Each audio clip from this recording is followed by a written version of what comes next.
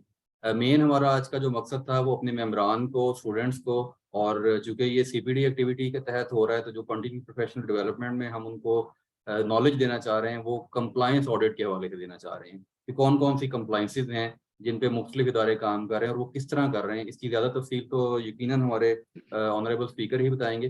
तो मैं बगैर मज़ीद टाइम ज़ाया किए रिक्वेस्ट करूँगा मिस्टर आमिर रऊफ से कि वो अपनी प्रेजेंटेशन स्टार्ट करें और उसमें थोड़ा सा तारुफ भी दे दें और इसकी ब्रीफ फिर हम क्वेश्चन आंसर में लेते चले जाएंगे।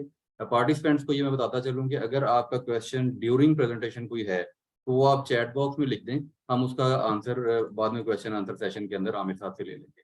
ओवर टू यू आमिर साहब। Thank you very much, Imran bhai, and thank you very much for inviting me on this platform. और मुझे बड़ी खुशी महसूस हो रही है आज इस प्लेटफॉर्म से एड्रेस करते हुए। आप अगर मुझे जो है वो स्क्रीन शेयरिंग का अगर आप मुझे अलाउ कर दें तो I can share my screen, जिसपे एक छोटी सी प्रेजेंटेशन है जो कि मैं पार्टिसिपेंट्स के लिए प्रेजेंट करना चाहूंगा। It is still disabled. जी अली कर दीजिए आमिर भाई की स्क्रीन पे।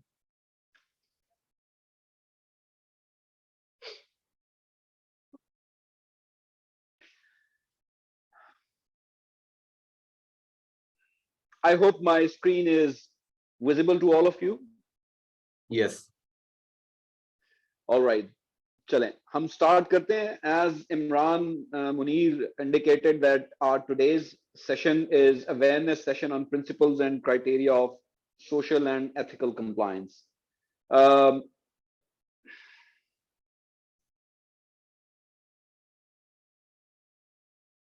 It's always good to start with an introduction. Already Imran ने कुछ थोड़ा बहुत तो मेरे बारे में बताया है, तो मैं चाहूंगा थोड़ा सा डिटेल में आपको बता दूं।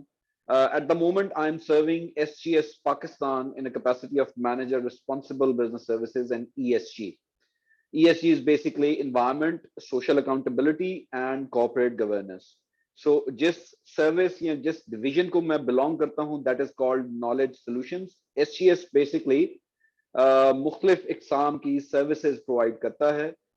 एसजीएस का तारुफ, उसका इंट्रोडक्शन और क्या सर्विसेज प्रोवाइड करता है वो तो मैं इस प्रेजेंटेशन के एंड पे आप लोगों के साथ शेयर करूंगा। फिलहाल थोड़ा सा नॉलेज सॉल्यूशंस के हवाले से बताता चलूं कि नॉलेज सॉल्यूशन जो है वो दो तरह की सर्विसेज प्रोवाइड करता है। वन इज ऑडिट सर्विस, जिसके नतीजे में हम लोग process certification and product certification जो है वो करते हैं, and the other one is training services. So I served SGS in a capacity of manager training services from 2013 to 2020। 7 साल जो है वो मैंने as a manager training services SGS को serve किया।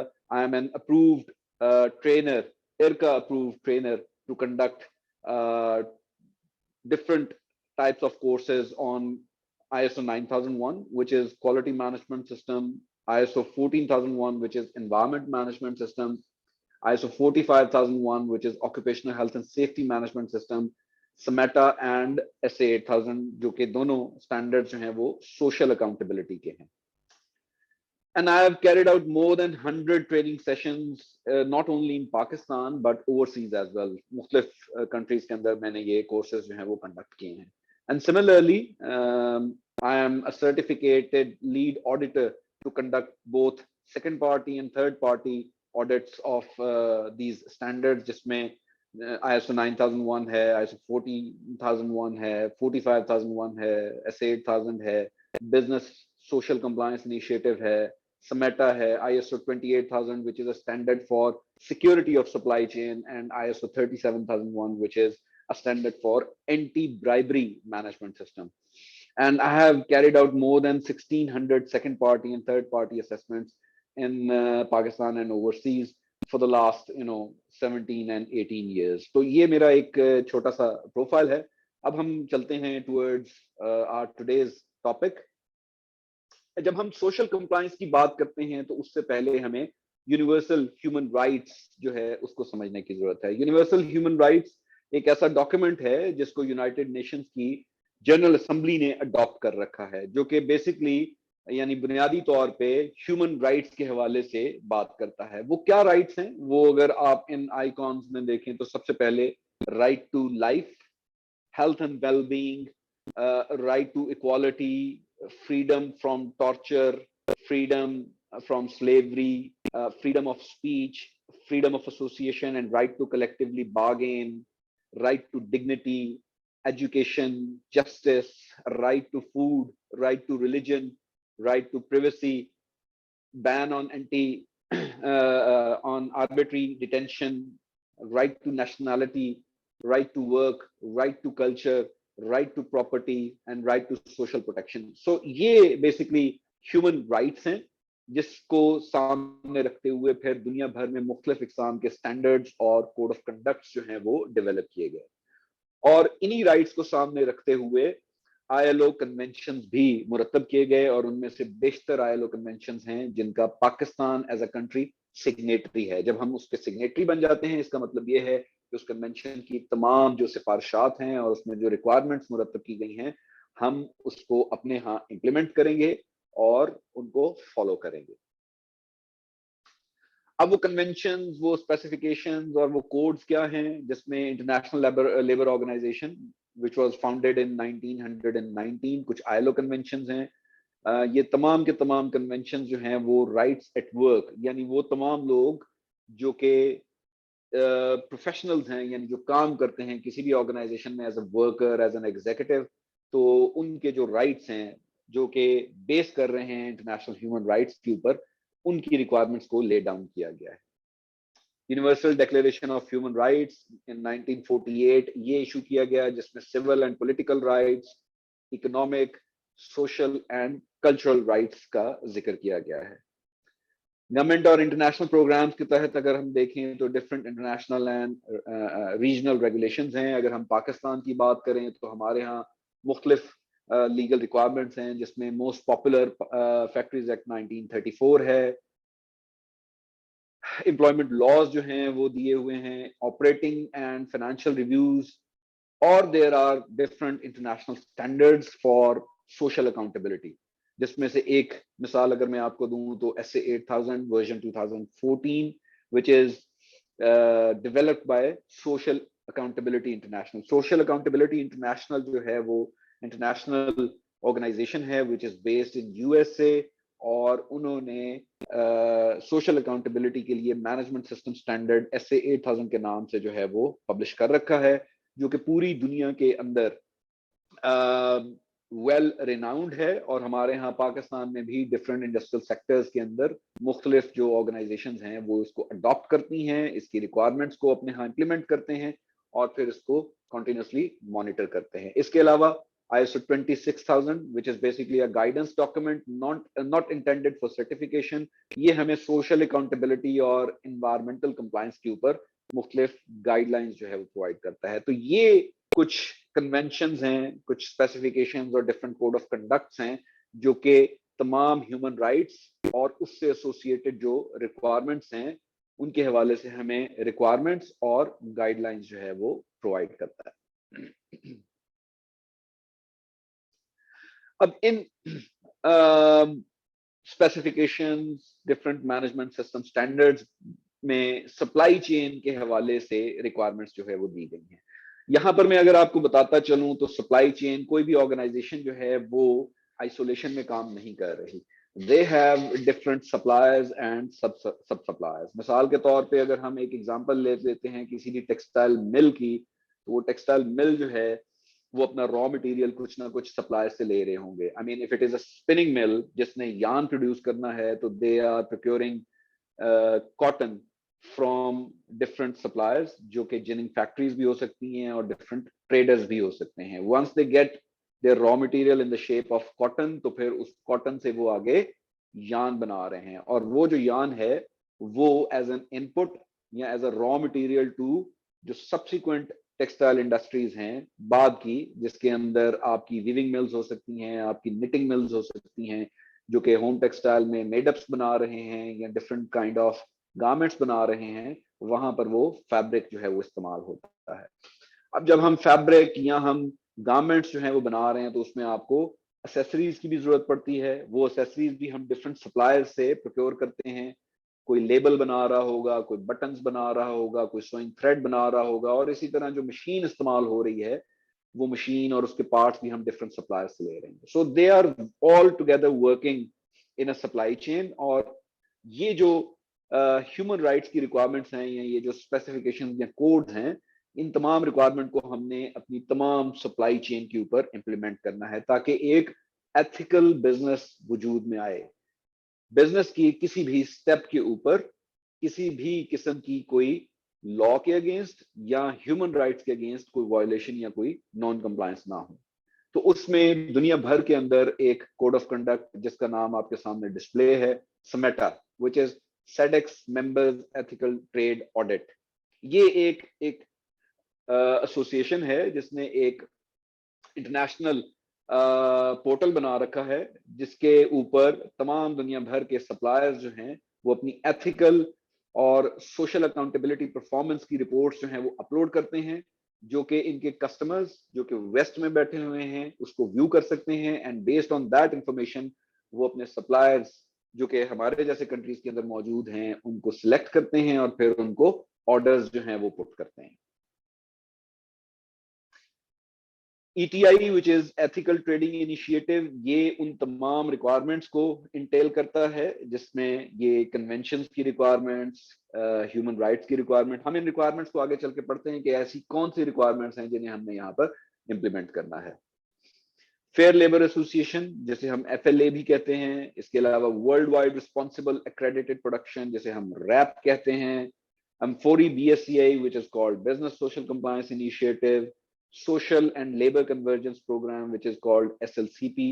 तो ये मुख्तलिफ इकसाम के code of conducts and management system standards हैं जो ह्यूमन राइट्स के ऊपर बेस करते हुए सोशल अकाउंटेबिलिटी की रिक्वायरमेंट्स जो हैं वो ले डाउन करते हैं। और इसके अलावा मुख्तलिफ इकसाम के हजारों कोड ऑफ कंडक्ट्स हैं जो कि दुनिया में मुख्तलिफ कस्टमर्स, जिनमें अगर मैं नाम भी लूं तो अगर आप स्पोर्ट्स ब्रांड्स की बात करें तो we have Nike, we have Adidas, we have New Balance, we have Reebok, ये तमाम के तमाम इंटरनेशनल जो बायर्स हैं, ये कंट्रीज जिसमें पाकिस्तान, जिसमें बांग्लादेश, श्रीलंका, वियतनाम, कंबोडिया, ऐसे कंट्रीज जहां पर टेक्सटाइल या गारमेंट्स मैन्युफैक्चरिंग होती है, वहां पे इनके सप्लायर्स बेस करते हैं और उन सप्लायर्स को ये कोड ऑफ कंडक्ट पे इनके डेवलप्ड कोड ऑफ कंडक्ट को इम्प्लीमेंट करना और बाद में फॉलो करना, ये मैंडेटरी किया जाता है इन कस्टमर्स की तरफ से. And once you comply with those requirements, once you comply with those code of conducts, then they put their orders with you guys or with these suppliers. अच्छा, अब इनके एलिमेंट्स, ये जो हमने पिछली स्लाइड के ऊपर ये तमाम जो supply chain standards and code of conducts का नाम देखा, इनके एलिमेंट्स क्या हैं जिसका भी हम जिक्र कर रहे थे, वो कौन सी रिक्वायरमेंट्स हैं जिनको सप्लायर्स ने या मैन्युफैक्चरिंग कंपनीज ने या इवन ट्रेडर्स ने अपने यहाँ इंप्लीमेंट करना है. तो वो रिक्वायरमेंट्स हम देख लेते हैं. उन रिक्वायरमेंट्स में सबसे पहले prohibition of child labour and young workers.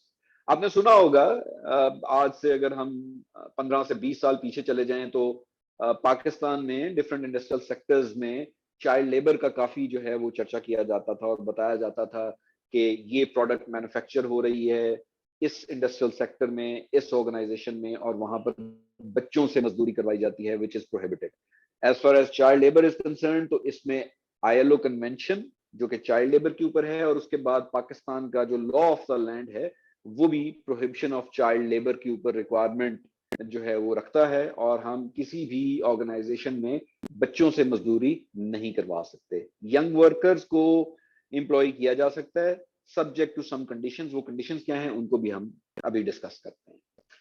हम किसी से भी जबरी मुशक्कत नहीं करवा सकते. Forced labour is a big no no. Forced labour is prohibited. Again, अगर आप ILO कन्वेंशंस देखें या पिछली स्लाइड के ऊपर जो मैंने डिफरेंट कोड ऑफ कंडक्ट्स और मैनेजमेंट सिस्टम स्टैंडर्ड्स की बात की, तो अकॉर्डिंग टू दोज रिक्वायरमेंट्स और हमारे मुल्क का कानून भी फोर्स लेबर या जबरी मुशक्कत को इसकी मुमानियत करता है. Freedom of association and right to collective bargaining. There are some countries जहां पर ये राइट, ये ह्यूमन राइट जो है वो लॉफुली बैंड है, but as far as Pakistan is concern यहाँ पे ये लॉफुली बैंड नहीं है. फैक्ट्री में काम करने वाले तमाम वर्कर्स को ये हक हासिल है कि वो अपनी मर्जी से एसोसिएट यानी यूनियन साजी कर सकते हैं और एम्प्लॉयर के साथ कलेक्टिवली बार्गेन कर सकते हैं अपने राइट्स के ऊपर. डिस्क्रिमिनेशन, किसी भी किस्म की डिस्क्रिमिनेशन जो है वो ऑर्गेनाइजेशन में नहीं की जाएगी. डिस्क्रिमिनेशन किन बेसिस पे हो सकती है? मेल और फीमेल जेंडर बेस्ड डिस्क्रिमिनेशन. अक्सर हमने देखा है कि फैक्ट्रीज के अंदर मेल हजरात जो हैं उनको ज्यादा जो है वो प्रेफरेंस दी जाती है at the time of hiring, and जब वो उस कंपनी के अंदर काम कर रहे होते हैं तो वहां पे उनको डिफरेंट ट्रेनिंग्स देने पे उनकी प्रमोशन और उनकी सैलरीज के हवाले से डिस्क्रिमिनेट किया जाता है. इसी तरह अगर हम रिलीजियस डिस्क्रिमिनेशन की बात करें तो इंटरनेशनल ह्यूमन राइट जो जिसकी अभी हमने थोड़ी देर पहले बात की थी, वहां पर ये एक इंसानी हक है कि वो अपनी मर्जी से कोई भी मजहब जो है वो चूज कर सकता है. किसी भी ऑर्गेनाइजेशन के अंदर हम रिलीजियस डिस्क्रिमिनेशन जो है वो नहीं कर सकते. हम ये नहीं कह सकते कि इसका रिलीजन या इसका सेक्ट जो है वो अगर हमारे रिलीजन या हमारे सेक्ट से डिफरेंट है तो हम उसको डिस्क्रिमिनेट करें काम के औकात कार के अंदर, उसकी रेमनरेशन के ऊपर, या उसकी प्रमोशन या ट्रेनिंग के हवाले से. इसी तरह पॉलिटिकल एफिलिएशन के ऊपर भी हम किसी किस्म की कोई डिस्क्रिमिनेशन नहीं कर सकते. इसकी डिटेल जो है हम आगे चल के पढ़ते हैं. Occupational health and safety. जो लोग किसी भी मैन्युफैक्चरिंग कंपनी में काम कर रहे होंगे वहां पर कुछ ना कुछ खतरात उनकी हेल्थ को जरूर होंगे, तो organisation is bound to take different actions to protect them from those risks. So उनकी हेल्थ और उनकी सेफ्टी के ऊपर कुछ रिक्वायरमेंट्स हैं, उनकी भी अभी हम डिटेल में बात करते हैं. डिसिप्लिनरी प्रैक्टिसेस, वर्किंग आवर्स के काम के औकात कार जो हैं वो क्या होंगे, हमारा कानून इस हवाले से क्या कहता है, इंटरनेशनल जो कोड ऑफ कंडक्ट्स हैं या मैनेजमेंट सिस्टम स्टैंडर्ड्स हैं वो इस हवाले से क्या करते हैं, इस पर भी अभी हम डिटेल में बात करते हैं. रेमनरेशन यानी वो जो काम कर रहे हैं उसकी तनख्वाह, उसके वेजेस वो क्या होंगे और किस हिसाब से होंगे। सब कॉन्ट्रैक्टिंग एंड होम वर्किंग। सब कॉन्ट्रैक्टिंग ये है कि अगर किसी ऑर्गेनाइजेशन के पास या तो कैपेसिटी नहीं है या वो कैपेबिलिटी नहीं है, तो वो बायर से ऑर्डर्स लेकर उसमें से कुछ हिस्सा खुद से तैयार कर ले और बाकी हिस्सा जो है वो किसी और मैन्युफैक्चरर या किसी और सप्लायर को सब कॉन्ट्रैक्ट कर दे, उसको हम सब कॉन्ट्रैक्टिंग कहते हैं। और होम वर्किंग ये है कि आप मटेरियल जो है वो अपने वर्कर्स को प्रोवाइड करें और वो अपने घरों में जाके तैयार करें। जैसे एक जमाने में, अब तो खैर टेक्नोलॉजिकल एडवांसमेंट आ गई है, एक जमाने में हमने सुना था सियालकोट के अंदर ये जो फुटबॉल साजी है, जो फुटबॉल स्टिचिंग होती है, वो वर्कर्स मटेरियल जो है वो फैक्ट्रियों से अपने घरों में ले जाते हैं और घरों के अंदर उनकी जो है वो स्टिचिंग करते थे। अब तो खैर हैंडमेड फुटबॉल वैसे ही आउटडेटेड हो गया है, it has become thermo bonded और मशीन स्टिच्ड, तो उसके लिए मजदूर का या वर्कर का फैक्ट्री आना जो है वो जरूरी है। So these are the requirements जो किसी भी दुनिया भर का कोई भी कोड ऑफ कंडक्ट होगा या कोई मैनेजमेंट सिस्टम स्टैंडर्ड होगा, उसमें ये रिक्वायरमेंट्स जो हैं वो दी गई होंगी, जिनको किसी भी ऑर्गेनाइजेशन ने अपने यहाँ इंप्लीमेंट करना उसके लिए मैंडेटरी या जरूरी है। अब हम इनको वन बाय वन देख लेते हैं कि ये एक्सप्लिसिट रिक्वायरमेंट्स जो हैं वो क्या हैं। First of all child labour. अगर हम चाइल्ड लेबर की बात करते हैं तो चाइल्ड हम कहते किसको हैं? सबसे पहले child, any person under the 15 years of age unless the minimum age for work or mandatory schooling is higher by local law, in which case the stipulated higher age applies in that locality. हम हर उस individual को child कहेंगे जिसकी as 15 साल से कम है, और 15 साल से कम का जो ह्यूमन बीइंग है या जो इंडिविजुअल है उसको नौकरी नहीं दी जाएगी, बिकॉज उसके लिए जो मैंडेटरी स्कूलिंग यानी तालीम या एजुकेशन है वो जरूरी है पहले कंप्लीट करना। चाइल्ड लेबर अब है क्या? Any work performed by a child younger than the ages specified in the above definition of child except as provided by ILO recommendation 146, children and young persons under 18 shall not be employed at night or in hazardous condition. अच्छा, 15 साल और 15 से कम तो जो है वो child हो गया। अडल्ट जो है वो 18 एंड अबव, जिसके लिए हाँ आप उसको जो है वो जॉब भी कर सकते हैं, उसको एम्प्लॉय भी कर सकते हैं। जबकि 15 से लेके 18 के दरमियान जो है हम उसको अपने कानून के मुताबिक अडोलसेंट या यंग वर्कर कहते हैं। यंग वर्कर को नौकरी तो दी जा सकती है, he can be employed, but उसके लिए कुछ कंडीशंस हैं कि वो अपनी मैंडेटरी तालीम जो है वो पहले पूरी करेगा और रात के वक्त वो काम नहीं करेगा, और फैक्ट्री के अंदर जो भी वो काम करेगा वहां पर कोई भी किसी किस्म की हैजर्डस कंडीशंस नहीं होनी चाहिए। उसको किसी मशीन के ऊपर जो है वो आप काम नहीं देंगे या किसी केमिकल फॉर्मुलेशन या डोजिंग वगैरह का एरिया जो है वहां पर कोई काम वो नहीं करेगा। Young workers are allowed to be employed, but हमें फिर एज देखनी पड़ेगी कि क्या वो उसकी एज 15 से ऊपर है और 18 से नीचे है, और फिर तमाम जो रेलेवेंट रिक्वायरमेंट्स हैं उनको हमें पूरा करना होगा। सो चाइल्ड लेबर और यंग वर्कर्स के हवाले से तो ये रिक्वायरमेंट है जिसे हमें इंप्लीमेंट करना होगा। अब आ जाते हैं जी आगे थोड़ा सा। There shall be no new recruitment of child labor. The organization is required to ensure that a child found to be working is able to enter and remain in school until he or she is no longer a child. अब ये ऐसे है कि किसी भी organisation के अंदर accidentally अगर कोई बच्चा जो है वो काम करता हुआ पाया गया तो उसका ट्रीटमेंट या फॉलो अप उसका ये नहीं है कि आप उस बच्चे को फैक्ट्री से फौरी तौर पे बर्खास्त कर दें, बल्कि वो ऑर्गेनाइजेशन या जो वो एम्प्लॉयर है उसको लोकल जो भी स्कूल है वहां पे उसको एडमिट करवाएगा और इस चीज को इंश्योर करेगा कि वो तब तक वापस जो है वो एम्प्लॉयमेंट पे नहीं आएगा जब तक कि वो चाइल्ड की जो स्टिपुलेटेड एज है उससे ऊपर ना चला जाए। Under no circumstances shall any young worker's school, work and transportation time exceed a combined total of 10 hours per day, and in no case shall young workers work more than 8 hours a day. Young workers may not work during the night hours. अगर आपने young workers को employ कर रखा है जिनकी as मैंने पहले बताया कि 15 से 18 के दरमियान है तो उसके लिए जो क्राइटेरिया है वो ये है कि 10 घंटे से ज्यादा टाइम जो है वो आप उसको एम्प्लॉय नहीं कर सकते और 8 घंटे पर डे से ज्यादा उससे काम नहीं ले सकते। ठीक है जी। इस 10 घंटे के अंदर उसका स्कूलिंग टाइम भी होगा, उसका ट्रांसपोर्टेशन का टाइम भी होगा, और जो भी ऑर्गेनाइजेशन उसको एम्प्लॉय करेगी वहां पर उसका वर्किंग आवर्स भी होंगे, और रात के वक्त वो काम नहीं करेंगे। सो this is all about child labour and young workers. Force labour क्या है? हम फोर्स लेबर या जबरी मुशक्कत जो है वो किसको कहते हैं?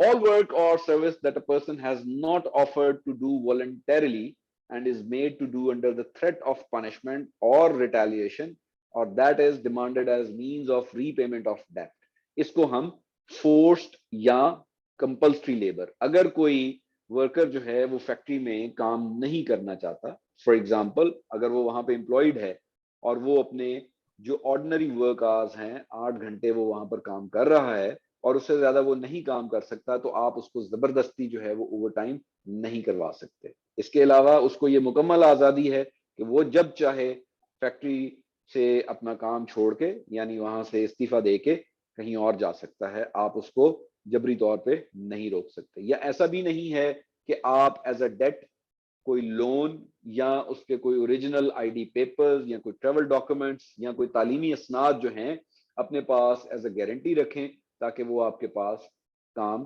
करता रहे मजबूरी में। तो ये तमाम जो है फोर्स्ड लेबर के जुमरे में आता है। ह्यूमन ट्रैफिकिंग भी, उसमें भी आप इन्वॉल्व नहीं हो सकते। अब ह्यूमन ट्रैफिकिंग क्या है?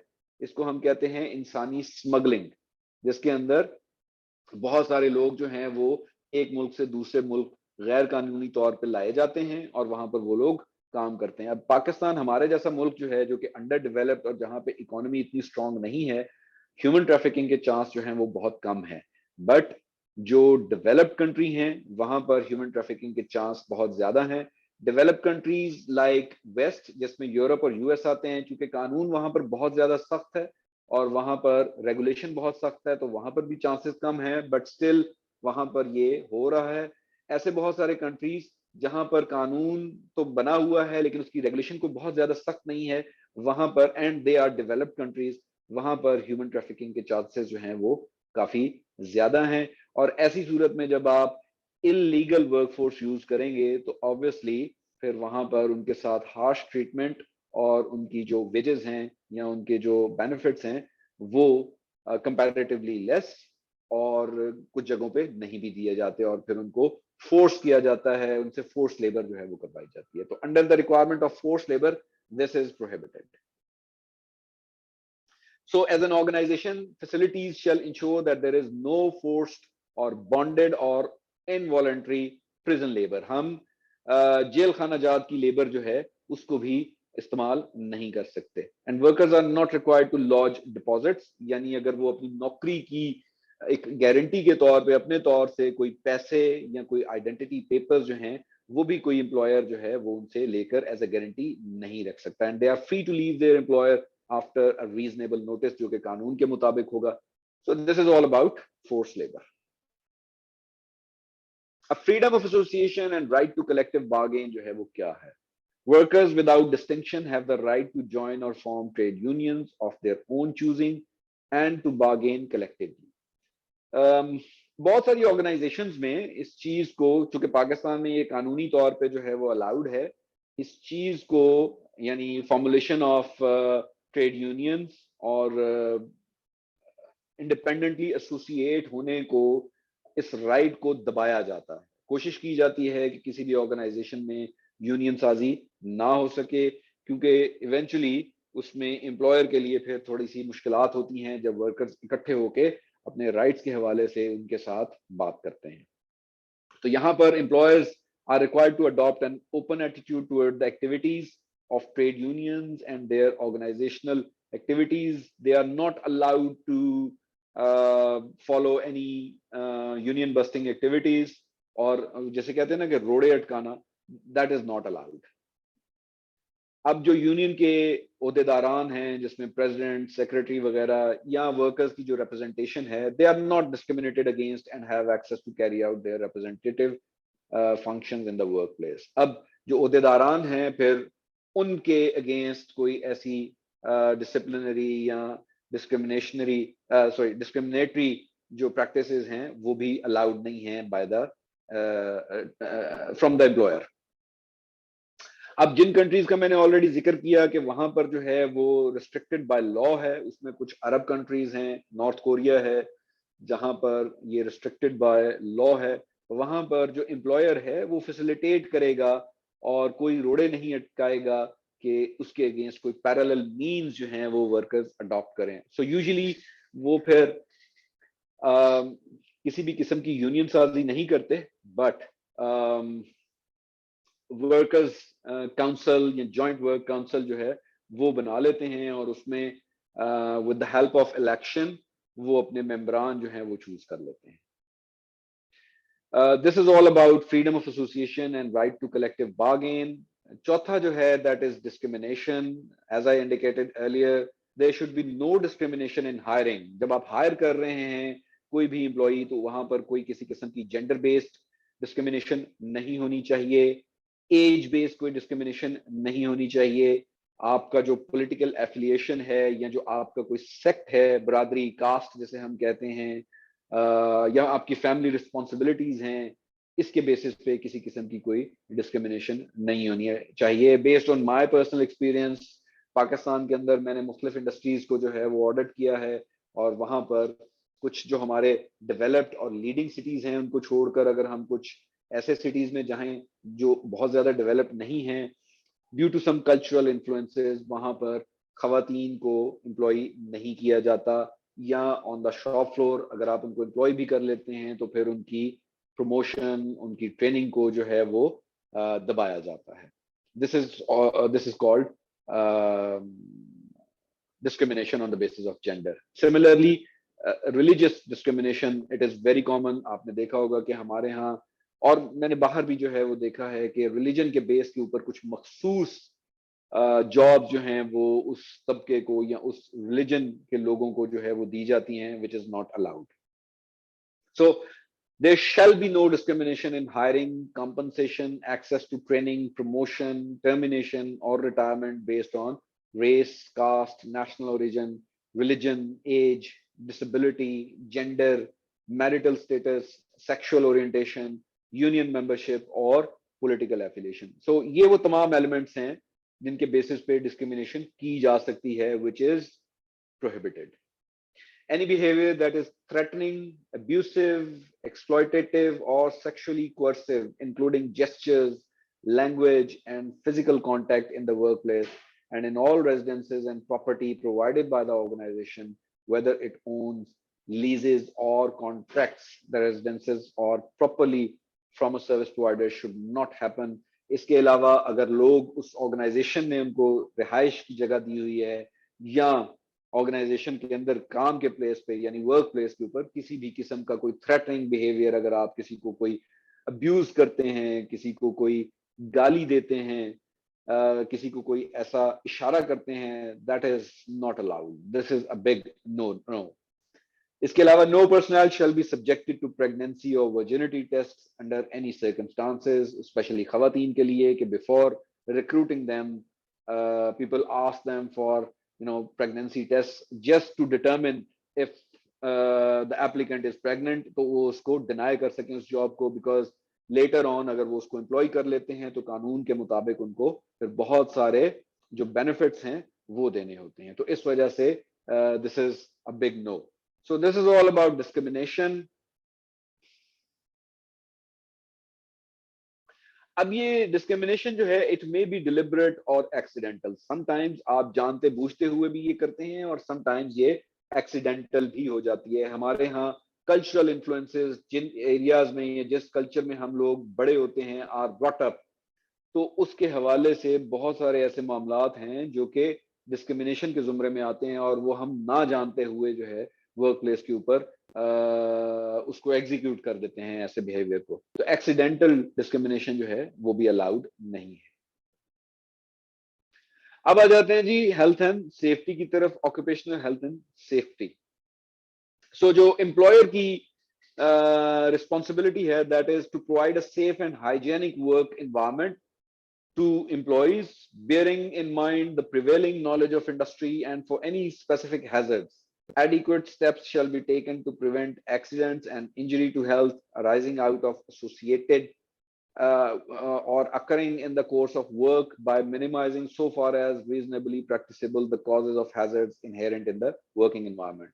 जब आप स्पेशली मैन्युफैक्चरिंग फैसिलिटी के अंदर होते हैं तो वहां पर प्रोसेस एसोसिएटेड बहुत सारे रिस्क मौजूद होते हैं, यानी जहां पे मशीन चलेगी तो ऑब्वियसली वहां पर बहुत ज्यादा नॉइज होगा, तो उसमें फिर आपकी जो हेयरिंग एबिलिटी है उसको नुकसान हो सकता है।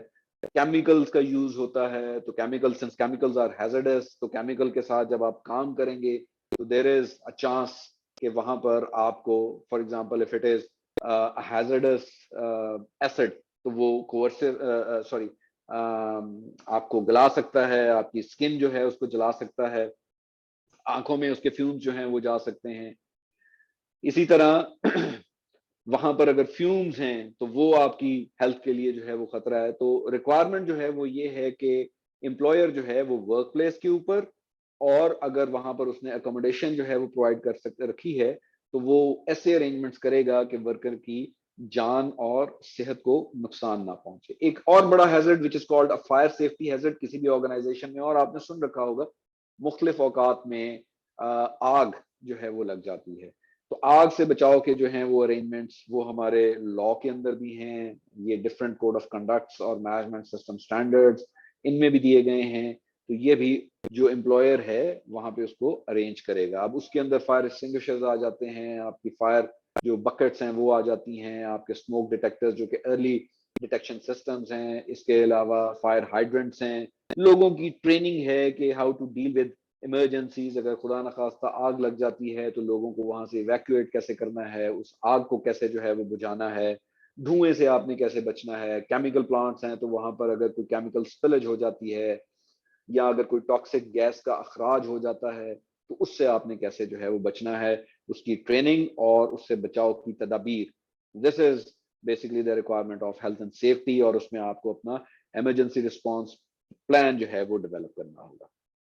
इसके अलावा access to clean toilet facilities and to provide portable water, यानी क्लीन टॉयलेट्स जो हैं वो ऑर्गेनाइजेशन प्रोवाइड करेगी और लोगों को साफ सुथरा पीने का पानी जो है वो प्रोवाइड करेगी। इसके अलावा खाने की स्टोरेज के हवाले से जगह, या हमारे मुल्क का कानून है कि अगर 100 से ज्यादा वर्कर्स होंगे तो वहां पर कैंटीन जो है जहां पे सब्सिडाइज्ड फूड होगा वो प्रोवाइड किया जाएगा। जिस जगह पे ऑर्गेनाइजेशन जो है वो अकोमोडेशन प्रोवाइड करती है, स्पेशली हमारी जो प्रोसेस इंडस्ट्री है जहां पे राउंड द क्लॉक प्रोसेस चलता है, या ऐसी वो तमाम इंडस्ट्री जो कि दूर दराज इलाकों में हैं, जैसे आपके पावर प्लांट्स हैं, आपकी रिफाइनरीज हैं, urea fertiliser and chemical plants हैं, तो वहां पर यूजुअली ऑर्गेनाइजेशन जो है वो रिहाइश की फैसिलिटी भी देती है। तो ये तमाम रिक्वायरमेंट्स जिसमें क्लीन टॉयलेट्स, इसके अलावा portable drinking water, clean water, ये तमाम की तमाम रिक्वायरमेंट्स जो हैं उन रिहाइश में भी पूरा करना ऑर्गेनाइजेशन की जिम्मेदारी है। The company observing the code shall assign responsibility for health and safety to a senior management representative. So these are the requirements of occupational health and safety. Disciplinary practices के अंदर हम आ जाते हैं। तमाम वो लोग जो कि एक ऑर्गेनाइजेशन में काम कर रहे हैं उनको ट्रीट किया जाएगा with dignity and respect. Use of corporal punishment, mental or physical coercion or verbal abuse of personnel, it is not allowed. No harsh or inhumane treatment shall be tolerated. Access to confidential grievance mechanism should be available for all the workers. अगर किसी worker को जो है वो grievance है अपने employer से या अपनी ऑर्गेनाइजेशन से, तो एक ऐसा मैकेनिज्म जो है वो डेवलप किया जाएगा जहां पर वो एनोनिमसली या कॉन्फिडेंशियली अपना ग्रेवियंस जो है टॉप मैनेजमेंट तक पहुंचा सके। और उसके लिए एक proper disciplinary action policies and procedures जो है वो इन प्लेस होना चाहिए, बनाना चाहिए, जिसके तहत डिसिप्लिनरी एक्शन जो है वो लिए जाएंगे। बट तमाम डिसिप्लिनरी एक्शन जो हैं वो मुल्क के कानून और ILO कन्वेंशन के मुताबिक होंगे।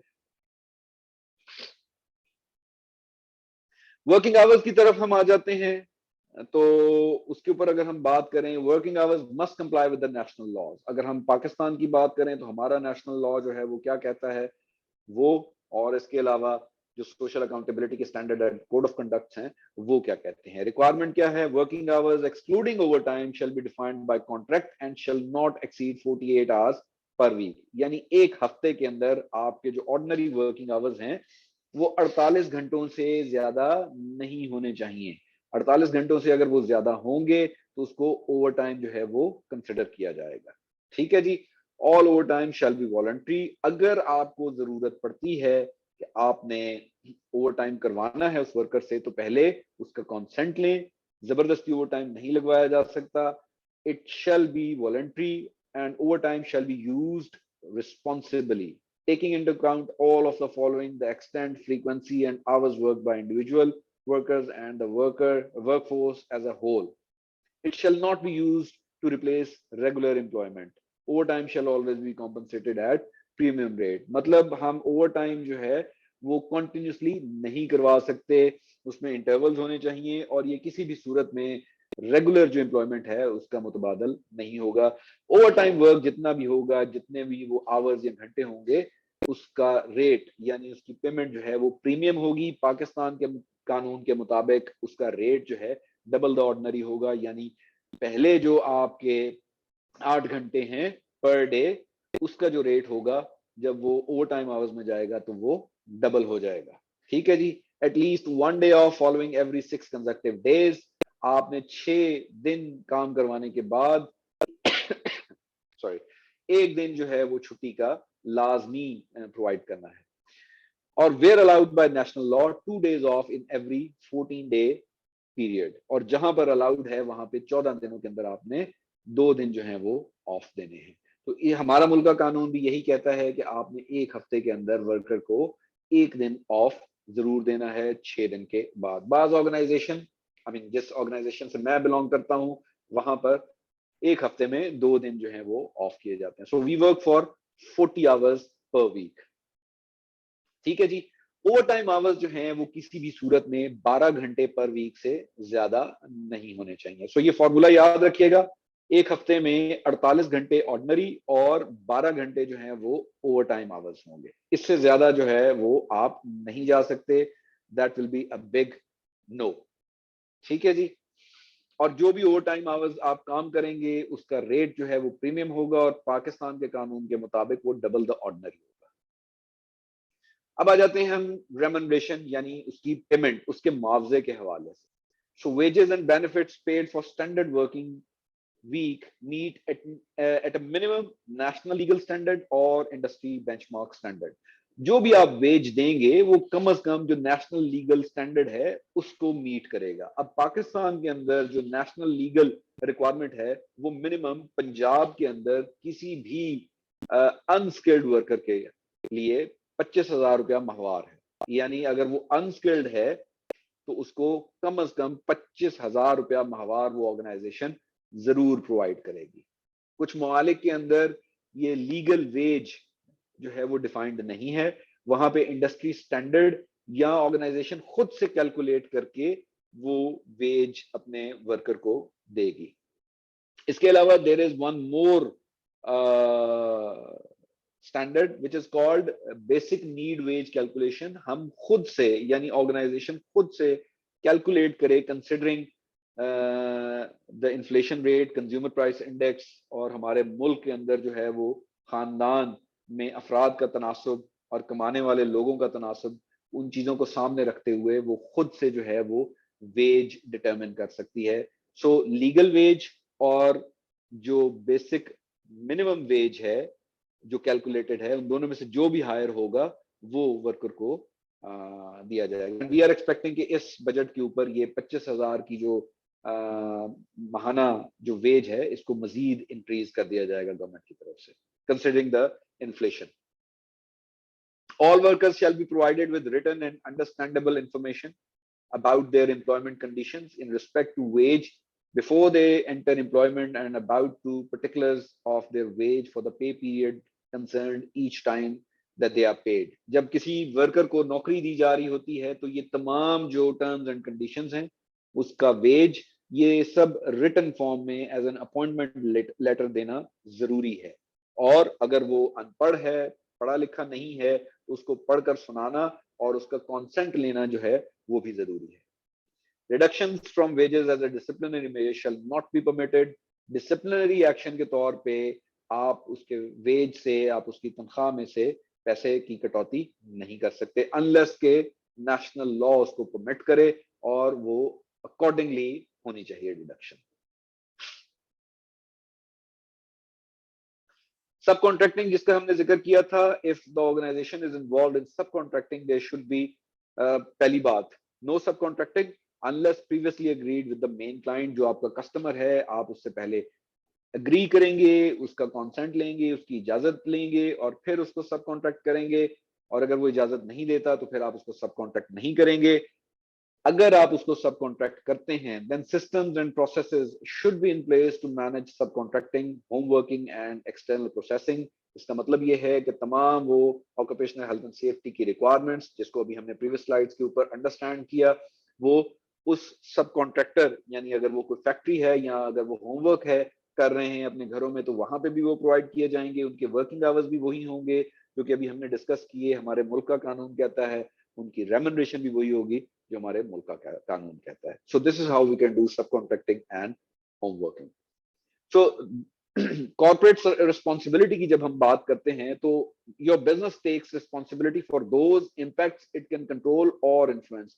यानी आपका बिजनेस जो है वो तमाम उन स्टेक होल्डर्स या तमाम उन लोगों को जिनको वो कंट्रोल कर रहा है या उनको इन्फ्लुएंस कर रहा है, मींस इसका एम या ऑब्जेक्टिव जो है that is a win win situation for all stakeholders. किसी भी एक ऑर्गेनाइजेशन के स्टेक होल्डर्स कौन कौन हो सकते हैं जिनको वो कंट्रोल या इन्फ्लुएंस कर सकते हैं? उसमें उनके इन्वेस्टर्स हो सकते हैं।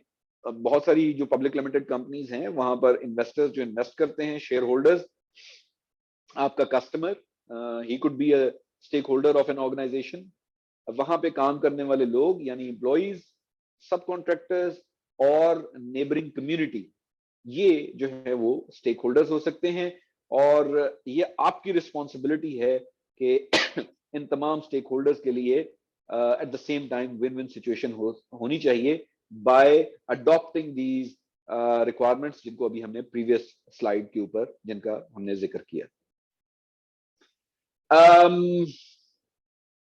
स्टेक होल्डर्स की अगर हम बात करते हैं तो आपकी कंप्लीट सप्लाई चेन, जब हमने ये प्रेजेंटेशन स्टार्ट की तो उस सप्लाई चेन के अंदर जो आपके स्टेक होल्डर्स हो सकते हैं, as I indicated earlier, these could be subsuppliers, subcontractors, home worker, manufacturers, आपके buyers.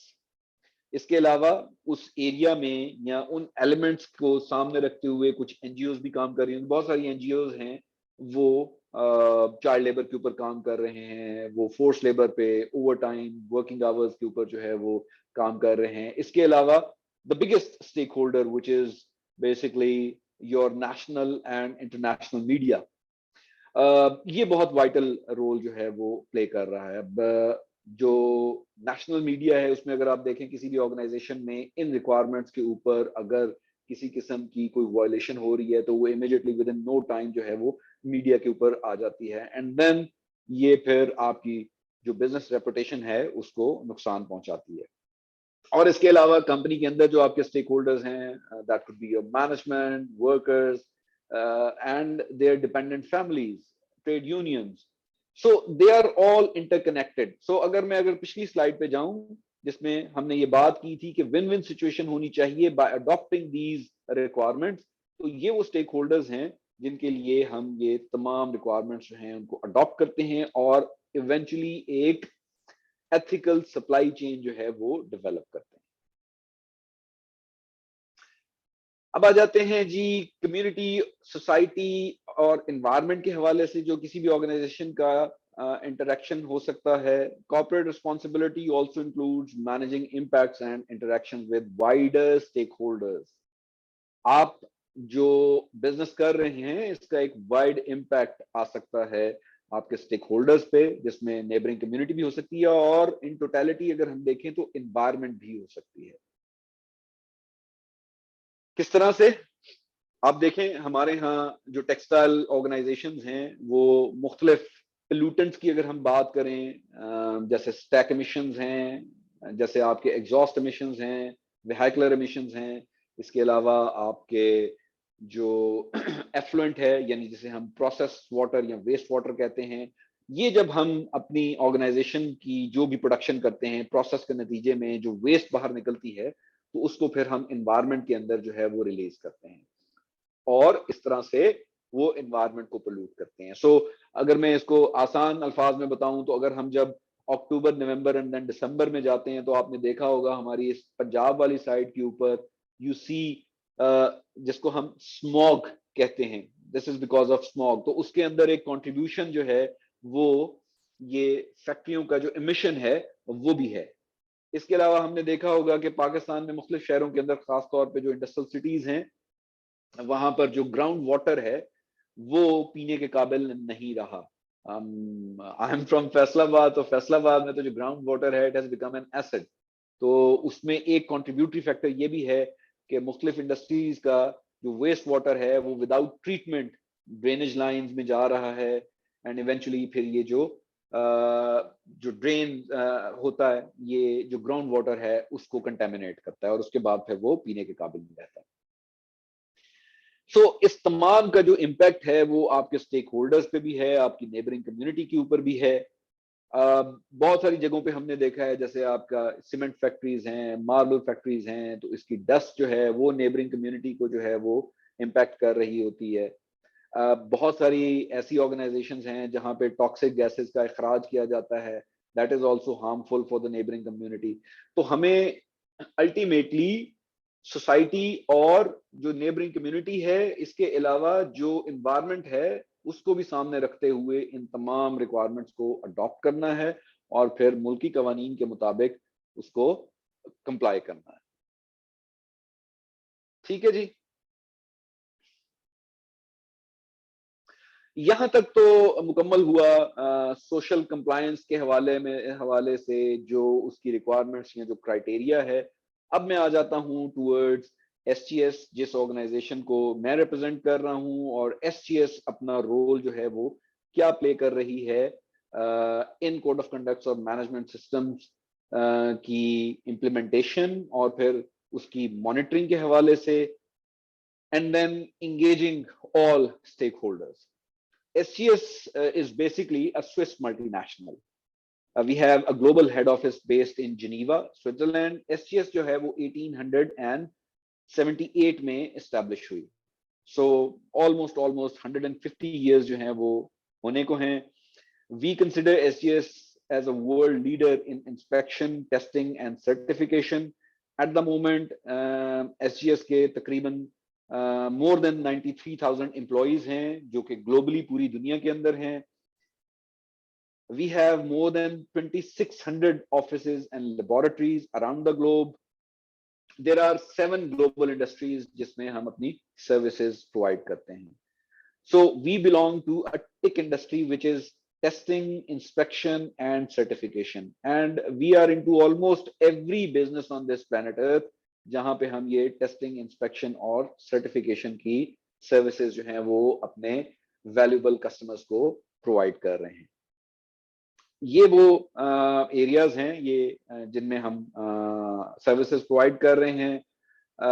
One of our business division which is called connectivity and products, Pakistan के अंदर कनेक्टिविटी एंड प्रोडक्ट्स जो है वो pre shipment inspections, during production inspections and laboratory services जो है वो provide कर रहे हैं। पाकिस्तान में हमारी जो लेबोरेटरीज काम कर रही हैं उसके अंदर टेक्सटाइल लेबोरेटरी है, oil gas and chemical laboratory है, एनवायरमेंटल लेबोरेटरी है जो कि मुख्तलिफ इकसाम के जो पोल्यूटेंट्स हैं जिसमें आपके एयर एमिशंस हैं, एफ्लुएंट्स हैं, इसके अलावा पोर्टेबल ड्रिंकिंग वाटर है, इसकी टेस्टिंग जो है वो परफॉर्म करते हैं। वी प्रोवाइड डिजिटल सॉल्यूशंस, इसके अलावा health and nutrition, industries and environment, sustainability solutions, natural resources and knowledge. So ये टोटल 7 डिफरेंट बिजनेस यूनिट्स हैं जिनके बेसिस पे हम 9 इकसाम की यानी डिफरेंट सर्विसेज जो हैं वो इंडस्ट्री को प्रोवाइड करते हैं। So this is all about SGS. May I request Imran Munir Saab to open the forum. अगर तमाम participants के कुछ questions हैं तो उनको हम ले लेते हैं और one by one उनको answer करते जाते हैं। Thank you very much, ji. It was a wonderful session and a very learning one. मुझे उम्मीद है कि participants ने इसको बड़ा enjoy किया होगा. अभी हम question answer session शुरू करने जा रहे हैं. तो जो भी participant question करना चाहें वो hand raise कर दें. उससे पहले फिर मैं chat box के question ले लेता हूँ और वो वहाँ से question से हम start करते हैं. Meanwhile जो question करना चाह रहे हैं वो hand raise कर दें, हम उनको unmute कर देंगे. मैं आई सजेस्ट कि आप या तो पार्टिसिपेंट्स जो हैं वो ओपनली अपने माइक पे क्वेश्चंस पूछ लें. कुछ क्वेश्चंस मैं देख रहा हूं कि उन्होंने चैट बॉक्स में भी डाले हुए हैं. इट्स अप टू यू कि हमें किस तरह से स्टार्ट करना है. जो क्वेश्चन जी मैं यही बता रहा हूँ वो कि ऐसे करते हैं कि चैट बॉक्स के क्वेश्चन से शुरू करते हैं. जो हैंड रेज करेगा उसका माइक अनम्यूट कर लेंगे. मीनवाइल हम चैट बॉक्स में जो स्टार्ट में क्वेश्चन आए हैं ना वहां से शुरू करता हूँ. अच्छा चले, मैं चैट बॉक्स की अगर बात करूं, मैं चैट बॉक्स को जो है वो खोल लेता हूं और उसमें देखता हूं. पहला क्वेश्चन जो आमिर भाई, if you allow me, sorry to cut you, if you allow me, मैंने 3-4 क्वेश्चंस जो वहाँ पर आए हुए हैं वो अपने पास लिस्ट डाउन किए हैं. So if you don't mind, जो भी क्वेश्चंस आए हैं मैं वो आपसे वन बाय वन वो पूछ लेता हूँ. आप अपना ओपिनियन उसके ऊपर दे दें. चैट बॉक्स में जितने भी क्वेश्चंस आए हैं जी please. That would be summarize किया हुआ. राइट. तो हम थोड़ा सा शुरू से स्टार्ट करते हैं. तो पहला क्वेश्चन ये था कि ये जो कन्वेंशंस की आपने शुरू में बात की थी, वो कन्वेंशंस क्या है और कहाँ से मिल सकते हैं, उसके ऊपर फर्दर नॉलेज कहाँ से आ सकती है? देखें, इस वक्त सबसे बड़ा जो सोर्स है वो है आपका इंटरनेट. तो तमाम ILO कन्वेंशन जो हैं उनमें वो कन्वेंशन भी शामिल हैं जिसका पाकिस्तान सिग्नेटरी है. वो आप इंटरनेट से इजीली डाउनलोड कर सकते हैं. अगर आप बात करें कि ये कौन से कन्वेंशन हैं, तो ये तमाम रिक्वायरमेंट्स जिनकी अभी मैंने बात की. There is a convention on child labour, there is a convention on force and compulsory labour. इसी तरह जो वर्किंग आवर्स हैं इसके ऊपर भी ILO के कन्वेंशंस मौजूद हैं. ये तमाम कन्वेंशंस मौजूद हैं. जस्ट आप गूगल पे जाएं और इनको आप टाइप करें तो वो आपको जो है वो सारी की सारी लिस्ट वहां पे आ जाएगी और वहां से आप डाउनलोड कर सकते हैं. बिकॉज ये लॉन्ग एंड लेंथी हैं, ठीक ठाक इसकी इनकी रिक्वायरमेंट्स हैं. तो उसको मतलब कई पेजेस के वो कन्वेंशंस हैं जिनको आप डिटेल में बैठ के फारिग वक्त में पढ़ सकते हैं. जी उमर भाई नेक्स्ट. जी, पाकिस्तान में मैक्सिमम पेनल्टी का आपको कोई आइडिया हो कि ये जो फॉर एग्जांपल जो भी एथिकल ऑडिट्स के अंदर या सोशल ऑडिट्स के अंदर अगर कोई चीजें जो इश्यूज सामने आते हैं, तो उन इश्यूज के अगेंस्ट क्या पेनल्टीज के अलावा क्या एक्शंस लिए जा सकते हैं? अच्छा, इसको मैं ना दो तरीकों से आपको समझाने की कोशिश करता हूं. पहली बात तो ये है कि ये जो वायलेशन है ये अगेंस्ट द लॉ है. तो उसके लिए हमारा जो लेबर डिपार्टमेंट है, या अगर ये कोई इन्वायरमेंटल नॉन कंप्लायंस या वायलेशन हो रही है तो फिर उसमें हमारा जो लोकल EPA है वो बैठा हुआ है. ये जो रेगुलेटरी अथॉरिटीज हैं ये इनकी डिस्क्रिशन है. और जो वायलेशन हो रही है, हर वायलेशन के अगेंस्ट जो भी पेनल्टी है वो कानून में डिफाइंड है. और जो भी रेलेवेंट रेगुलेटरी अथॉरिटी है वो उसको वो पेनल्टी जो है वो अवॉर्ड कर सकती है. ठीक है जी. This is by the regulatory authority. Environment की जो है वो अलहदा से हैं, सोशल अकाउंटेबिलिटी की जो है वो अलहदा से हैं, इसी तरह हेल्थ एंड सेफ्टी की जो है वो अलहदा से हैं. जहां तक हम बात करते हैं स्पेशली वो इंडस्ट्री, क्योंकि हम तो वॉलंटरीली जो है वो ऑडिट कंडक्ट करते हैं. हमें इनका जो यहाँ पर पाकिस्तान में जो सप्लायर्स हैं वो दो तरीके से हमें एंगेज करता है. पहला सेकंड पार्टी ऑडिट्स, जो कि वेस्ट में या जो भी इनका कस्टमर बैठा हुआ है वो SGS को ऑथराइज करता है कि you are my eyes and you are my ear on behalf of my organisation. आप मेरे सप्लायर्स को जाकर ऑडिट करें. ठीक है. सो हम उस कोड ऑफ कंडक्ट या उस कस्टमर रिक्वायरमेंट के अगेंस्ट कस्टमर के बिहाफ पे उन मैन्युफैक्चरिंग फैसिलिटीज में जाते हैं और हम वहां पर वो ऑडिट्स जो हैं वो कंडक्ट करते हैं. और उन ऑडिट्स के अंदर जिन जिन एरियाज के अंदर वायलेशन होती है, based on the magnitude of that violation, हम उस वायलेशन को जो है वो रिपोर्ट करते हैं और वो कस्टमर को रिपोर्ट या इन इंटरनेशनल प्लेटफॉर्म्स के ऊपर ये जो पोर्टल्स हैं अपलोड कर देते हैं. अब जैसे मैंने आपको बताया कि based on the magnitude of those violations, for example child labor, if we come across a single child working in a company, that will be considered as a zero tolerance issue. Zero tolerance का मतलब ये है कि किसी भी factory में अगर एक भी 15 साल से कम उम्र बच्चा काम करता हुआ पाया गया तो that is a zero tolerance issue. उसमें फौरी तौर पे जो है वो रेलेवेंट स्टेक होल्डर्स को, जो भी ऑडिटर है या जो भी ऑडिटिंग कंपनी है, वो रिपोर्ट करेगी और वो कस्टमर जो है वो फौरी तौर पे अपने ऑर्डर्स या अपना बिजनेस उस सप्लायर के साथ टर्मिनेट कर देगा तावक्ते के वो उसका कोई अप्रोप्रिएट करेक्टिव एक्शन ना ले ले। ठीक है जी।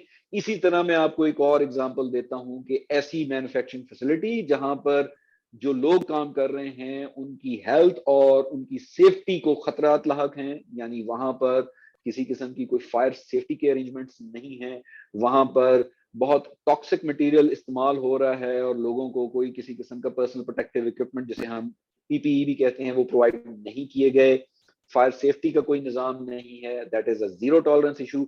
और इमीडिएटली जो है वो we report back to the principal यानी उसका जो कस्टमर है। उसके बाद कुछ वायलेशन ऐसी हैं जिसका मैग्नीट्यूड या उसकी फ्रीक्वेंसी कम होगी, तो ऐसी सूरत में suppliers are required to take appropriate corrective actions, but उस सूरत में बिजनेस जो है वो कंटिन्यू रहता है और कस्टमर जो है वो कंटिन्यूसली उसकी मॉनिटरिंग करता रहता है। And same goes for different certification programmes जहां पर डिफरेंट मैनेजमेंट सिस्टम स्कीम्स जो हैं वो इम्प्लीमेंटेड है। हम वहां पर based on the severity of that violation हम उसको ट्रीट करते हैं। So this is how we treat the auditee या ऑडिट क्लाइंट। इसी से रेलिवेंट आमिर भाई एक क्वेश्चन अभी रिसेंटली आ गया, चूंकि वो रेलिवेंट है तो मैं इसी में ऐड कर देता हूँ। क्वेश्चन उन्होंने किया है कि can the penalty be joint if my supplier, यानी जो कंपनी का सप्लायर है that is involve in child labour, अगर आपका सप्लायर चाइल्ड लेबर में इन्वॉल्व है तो क्या आपके ऊपर भी उसका ओनस आ सकता है? ये क्वेश्चन है जी। ये बड़ा इंपॉर्टेंट क्वेश्चन है और इसकी मैं आपको साथ में एग्जांपल भी जो है वो देता हूं जो पास्ट में होता रहा है।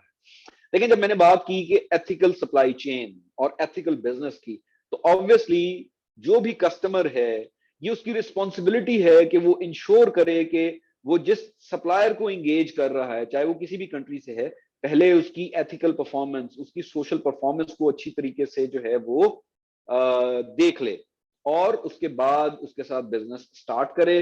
ड्यूरिंग द बिजनेस वो उसको कंटिन्यूसली मॉनिटर भी करता रहे। एंड कॉमन सेंस तो यही कहती है कि अगर उसका सप्लायर जो है वो चाइल्ड लेबर इंगेज करता है तो कस्टमर भी उतना ही रिस्पॉन्सिबल है कि उसकी जो मॉनिटरिंग है या उसकी जो विजिलेंस है वो इतनी वीक है कि उसका सप्लायर जो है वो चाइल्ड लेबर इंगेज कर रहा है। एंड इवेंचुअली अभी हमने एक स्टेक होल्डर का जिक्र किया which is national and international media and NGO. तो ये ऐसे इश्यूज को इतना हाईलाइट कर देते हैं and because of the information, access to information, we have social media, different social media platforms, ये बात इतनी तेजी से बाहर निकलती है कि इवेंचुअली उस सप्लायर का इतना ज्यादा नुकसान नहीं होता जितना उस कस्टमर का होता है। इसकी मैं आपको एग्जांपल दूं, जिन स्पोर्ट्स ब्रांड्स की अभी हमने जिक्र किया, ये जितने भी दुनिया भर के अंदर बड़े बड़े ब्रांड्स हैं, अगर ये किसी भी न्यूज़पेपर, किसी न्यूज चैनल या सोशल मीडिया प्लेटफॉर्म के ऊपर ये खबर आए कि एबीसी स्पोर्ट्स कंपनी और उसका एक सप्लायर जो है वो श्रीलंका में या बांग्लादेश में जो है वो चाइल्ड लेबर जो है वो करवा रहा है, तो सबसे ज्यादा जो पूरी दुनिया के अंदर जाना जाता है वो तो उस स्पोर्ट्स ब्रांड को जाना जाता है, नॉट अ सप्लायर। तो इसीलिए मैंने पास्ट की भी एग्जांपल आपको दी थी कि पास्ट के अंदर पाकिस्तान के अंदर कई जगहों पे चाइल्ड लेबर जो है वो डिस्कवर हुई और उसका खुमियाजा हमें ये भुगतना पड़ा कि वो इंटरनेशनल जो ब्रांड्स थे वो पाकिस्तान से अपना बिजनेस जो है वो रोल बैक कर गए और दूसरे कंट्रीज में उन्होंने सब जो अपने ऑर्डर्स हैं वो पुट करना शुरू कर दिए। सो दिस इज वेरी इंपॉर्टेंट और इसका नुकसान सप्लायर्स को तो है ही है, लेकिन उस ब्रांड को या उस कस्टमर को बहुत ज्यादा नुकसान। राइट। नेक्स्ट आमिर भाई क्वेश्चन है उमर साहब का, what could be possible checks against finding out whether discrimination is being practiced in my organization or not? Checks कौन से हो सकते हैं discrimination? जब हम मैनेजमेंट सिस्टम की बात करते हैं तो सबसे पहले तो हमने अपनी ऑर्गेनाइजेशन में वो एक मैनेजमेंट सिस्टम जो है वो इम्प्लीमेंट करना है। मैनेजमेंट सिस्टम जो है वो बेसिकली बेस कर रहा होता है पीडीसीए साइकिल के ऊपर। पीडीसीए साइकिल क्या है? Plan, do, check and act. तो जब हम चेक की बात करें तो this is basically the monitoring of your planning, your implementation. तो हमारी मॉनिटरिंग जो है वो बहुत स्ट्रांग होनी चाहिए। मॉनिटरिंग के लिए there are different tools in different audit schemes and in different management systems, जिसमें सबसे इफेक्टिव टूल जो है वो इंटरनल ऑडिट है। हम एक्सटर्नल ऑडिट की भी बात करते हैं, वो भी एक मॉनिटरिंग टूल है। Internal audit is the most effective tool, जिसमें आप बीइंग अ कस्टमर अपने सप्लायर्स को और सप्लायर्स अपने सब सप्लायर्स को वक्तन फवक्तन एट सर्टेन फ्रीक्वेंसी ऑडिट कर सकता है। ऑडिट के अंदर हम स्पॉट चेक्स भी कर सकते हैं, हम साइट विजिट भी कर सकते हैं, उनकी डॉक्यूमेंटेशन और उनके रिकॉर्ड्स जो हैं उनकी भी वेरिफिकेशन कर सकते हैं। So this is how we can eliminate और we can restrict to hire child, और इस तरह की और बहुत सारी रिक्वायरमेंट्स की जिनकी मुमानियत है, हम उनको रिस्ट्रिक्ट कर सकते हैं। So this internal audit and eventually अगर आप एक्सटर्नल ऑडिट्स किसी थर्ड पार्टी से करवा रहे हैं तो वो भी एक इफेक्टिव टूल है to restrict these violations. Right जी, थैंक यू भाई। नेक्स्ट क्वेश्चन है मिस बुशरा कियानी का। Do you think the ethical audits should be made mandatory by SCTP as ESG reporting is in full swing and ICAP and SCTP are having capacity building sessions with stakeholders? Did your organization or any relevant authority can recommend so? Question basically वो ये कहना चाह रही हैं जैसे financial audits mandatory हैं companies पे, banks पे और बड़े मल्टीनेशनल पे, और जो आपकी लिस्टेड कंपनीज है उन पे अपने अकाउंट पब्लिश करवाना मैंडेटरी हैं। उनका क्वेश्चन जो मैं समझ पा रहा हूँ वो इस तरह से है कि एथिकल ऑडिट्स को भी क्या मैंडेटरी नहीं कर देना चाहिए एससीटीपी से, या आईकैप जैसे रिकमेंड कर रहा है, जैसे वो सेशंस भी करवा रहा है, तो इसके बारे में बताइए, रिकमेंडेशन पूछें। मैं ये समझ गया हूँ ये क्वेश्चन, और ये क्वेश्चन जो है वो बहुत मर्तबा मुख्तलिफ प्लेटफॉर्म्स पे जो है वो पूछा गया है। अभी तक पाकिस्तान में भी और जिन कंट्रीज के अंदर मैं ये सर्विस प्रोवाइड कर चुका हूँ वहां पर ये मैंडेटरी नहीं है बाय लॉ, ऐसा नहीं है। ये volunteer standards and code of conducts हैं। हाउएवर कस्टमर जो है वो इसको मैंडेटरी कर देता है, लेकिन किसी भी गवर्नमेंट ने इसको नहीं किया। हाँ, हमारी गवर्नमेंट ने पास्ट में इसको मैंडेटरी तो नहीं किया, लेकिन just to encourage the suppliers to adopt such standards and code of conducts, उन्होंने मुख्तलिफ इकसाम के प्रोग्राम्स जिसमें वो सप्लायर्स को इनकरेज करते हैं, जिसमें वो मैन्युफैक्चरिंग कंपनीज को इनकरेज करते हैं, वो इंट्रोड्यूस किए थे, जिसमें कुछ माली मावनत भी थी। मिसाल के तौर पे पास्ट में मिनिस्ट्री ऑफ कॉमर्स के अंडर एक ऐसे 8000 सेल जो है वो डेवलप किया गया था, और उसके अंदर चूंकि ये सोशल अकाउंटेबिलिटी, आपने जब इसकी सर्टिफिकेशन लेनी है उसमें थर्ड पार्टी को इन्वॉल्व करना है, तो इट इन्वॉल्व सम पैसा भी उसमें चाहिए। तो मिनिस्ट्री ने जो है ये सेल बनाया था और उसके अंदर उसकी कुछ रिक्वायरमेंट्स रखती थी कि छोटी ऑर्गेनाइजेशंस जो हैं, those who can not afford, वो गवर्नमेंट से जो है फाइनेंशियल हेल्प ले सकते हैं, and they must adopt these requirements, और अल्टीमेटली वो थर्ड पार्टी को इन्वॉल्व करें इसके अंदर ताकि वो उनकी मॉनिटरिंग करें, और इन दी एंड आपकी परफॉर्मेंस जो है वो इम्प्रूव हो। तो मैंडेटरी तो नहीं है, लेकिन गवर्नमेंट जो है वो with the passage of time वक्तन फवक्तन जो है वो मुख्तलिफ प्रोग्राम जरूर इंट्रोड्यूस करवाता है या करवाती है to encourage the suppliers to go for such systems. Thank you very much जी। नेक्स्ट क्वेश्चन थोड़ा सा बड़े स्कोप वाला क्वेश्चन है। आई थिंक इन्होंने क्वेश्चन ये पूछा है कि if government does not provide sufficient job to the resident of a particular area and they have no option other than to migrate to another locality, in which category this will account for?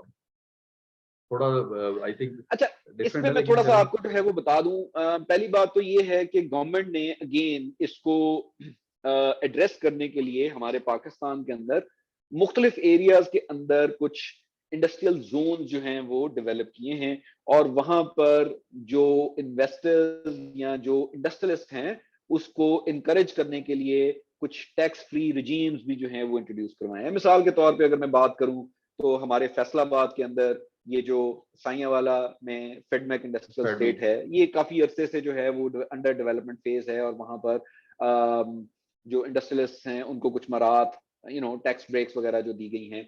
अगर आप ये KPK में गदून अमजई की तरफ चले जाएं, या आप हतार इंडस्ट्रियल स्टेट की तरफ चले जाएं, या अगर आप मियाँ वाली की तरफ जाएं तो वहां पर ये जोहराबाद जो इंडस्ट्रियल स्टेट है वहां पर चले जाएं, या मियाँ वाली अगर आप चले जाएं तो एक जमाना था जहां पर ये अब तो खैर वहां पर 2 फैक्ट्रियां रह गई हैं, मेपल लीफ सीमेंट और साथ में पाक अमेरिकन फर्टिलाइजर। एक जमाने में वहां पर पेंसिलिन की भी एक फैक्ट्री थी।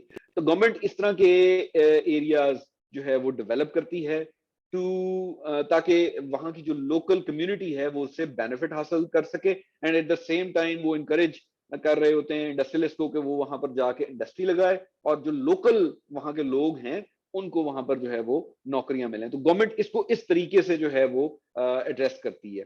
बाकी किसी भी माइग्रेशन के ऊपर कोई पाबंदी नहीं है। आई बीन टू कराची, वहां पर बहुत सारी जो है वो ऑर्गेनाइजेशन वहां पर मैंने ऑडिट किए हैं, तो वहां पर आपको हर एथनिसिटी, हर रेस का बंदा जो है वो काम करता हुआ नजर आएगा।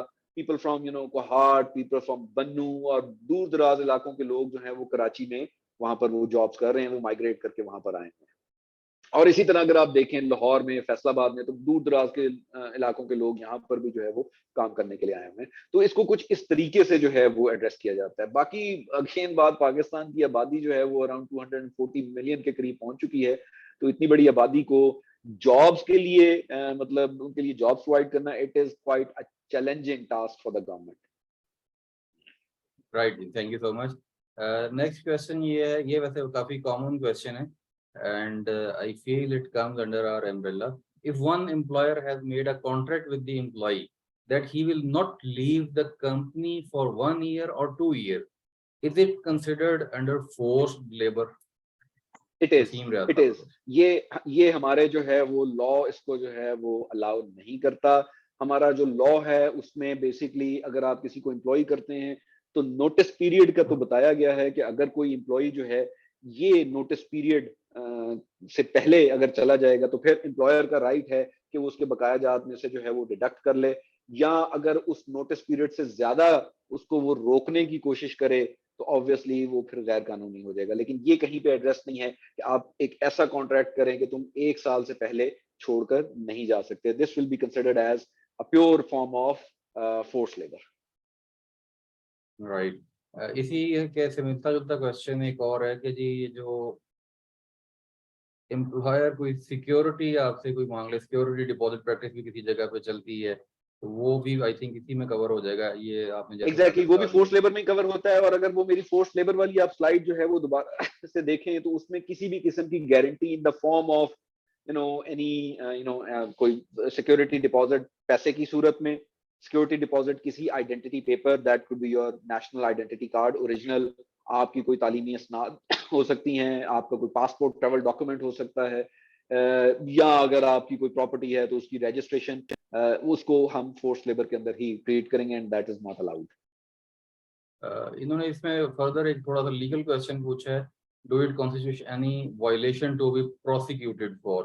आई थिंक इसमें अगर थोड़ा सा मैं ऐड कर दूं, देखिए जो आपका लेबर डिपार्टमेंट है, लेबर डिपार्टमेंट बेसिकली इन्हीं मसाइल को देखता है और वो आपका लेबर लॉज हैं प्रॉपर, और वहाँ पे आपको प्रॉपर रेमेडीज अवेलेबल है in form of financial, even इस हद तक कि वो जाके फैक्ट्रियाँ भी सील कर देते हैं, एम्प्लॉयर पे वो सिविल सूट भी फाइल हो जाता है इन सम केसेस। तो ये जो लीगल रेमेडी है that is available in Pakistan under labour law. इसमें अगर एक आप चीज मैं यहाँ पर ऐड कर दूं कि हमारा जो लेबर लॉ है ये in line with ILO conventions है। ऐसा नहीं है कि आईएलओ कन्वेंशंस की जो रिक्वायरमेंट्स हैं वो हमारे लेबर लॉ में रिफ्लेक्ट नहीं होती, वो इन लाइन है। और ये तमाम जो रिक्वायरमेंट्स अभी मैंने बताई हैं फोर्स लेबर के हवाले से या रेम्यूनरेशन या वर्किंग आवर्स के हवाले से, तो ये एग्जैक्टली जो इंटरनेशनल रिक्वायरमेंट्स हैं उनके मुताबिक हैं ये रिक्वायरमेंट्स। मैं पार्टिसिपेंट से दोबारा रिक्वेस्ट करूंगा कि अगर कोई क्वेश्चन आप लाइव करना चाहते हैं तो आप हैंड रेज कर दें, हम आपका माइक अनम्यूट कर देंगे और आप डायरेक्ट क्वेश्चन भी कर सकते हैं। एक अगला क्वेश्चन है जी, child labour particularly in Pakistan is one of the main source to support poor families. If child labour is totally banned here then who will be considered responsible for those serving poor families? जी आमिर भाई, this is a dilemma of developing countries, or this is not only with Pakistan, there are certain other countries जहां पर ये है।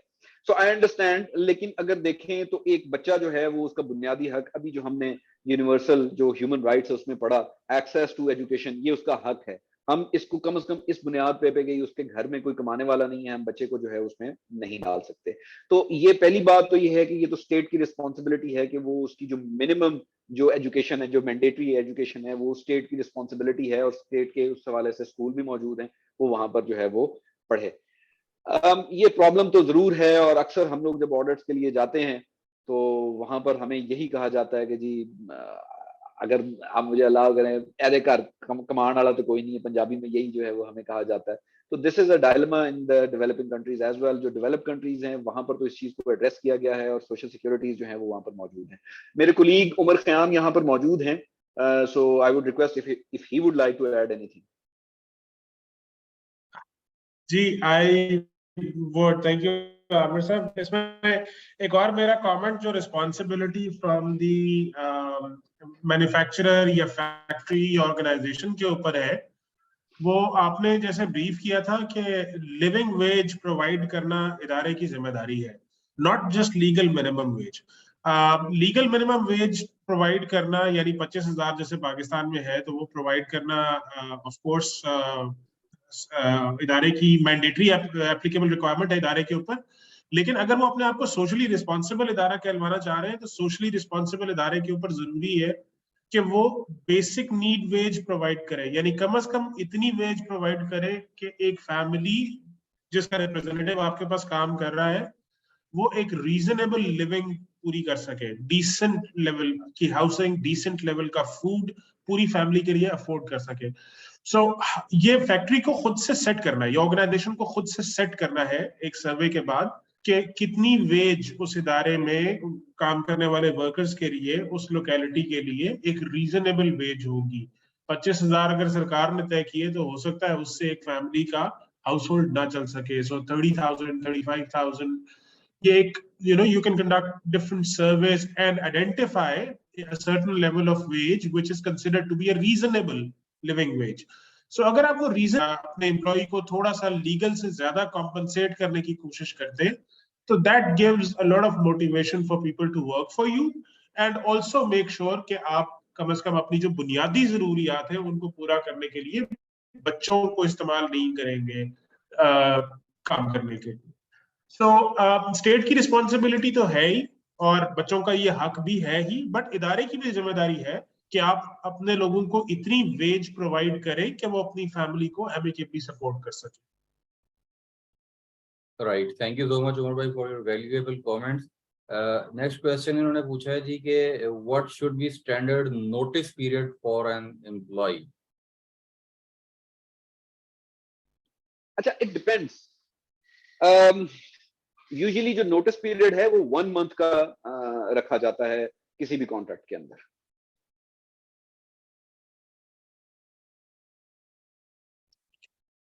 अली, ये वसीम साहब हैं, इन्होंने कहा है जी मेरा माइक अनम्यूट करें, कोई क्वेश्चन करना चाह रहे हैं।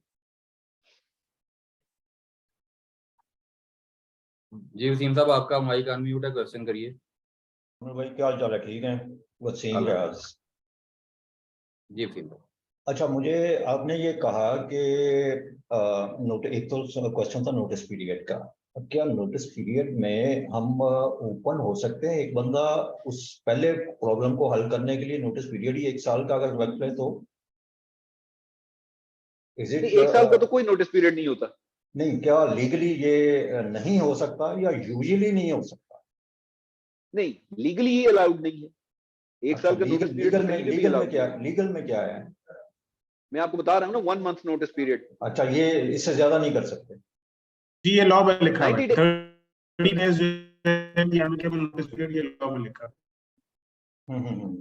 अच्छा, दूसरा ये है कि आपने कहा कि फोर्स लेबर में आती है ये चीज कि अगर आप किसी से कॉन्ट्रैक्ट करें तो कि तुम 1 साल सर्व करोगे या 2 साल सर्व करोगे, तो क्या ये वेस्ट में या यूएस में भी यही है कि आपने जो कॉन्ट्रैक्ट किया है उसमें ये नहीं लिख सकते कि तुम 1 साल सर्व करोगे, जो बेनिफिट्स हम तुम्हें दे रहे हैं उनके अगेंस्ट?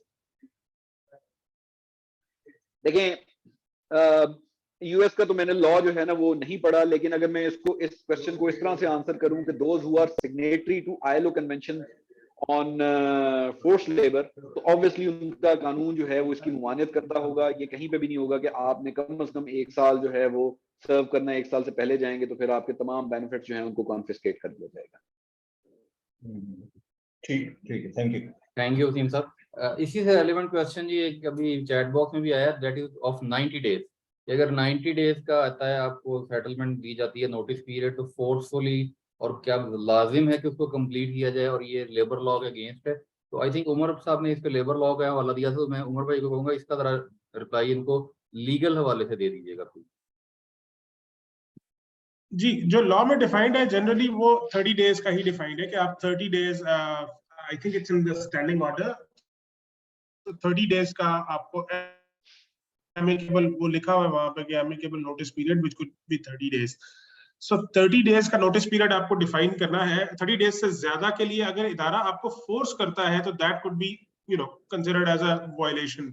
अच्छा, इसमें अब दो चीजें, एक चीज है amicable agreement between both parties, जैसे अभी वसीम साहब ने भी क्वेश्चन किया, मैं उसको भी थोड़ा सा इसी के साथ मर्ज करूंगा कि 1 साल का कॉन्ट्रैक्ट क्या आप कर सकते हैं और उसके लिए बाउंड कर सकते हैं या नहीं।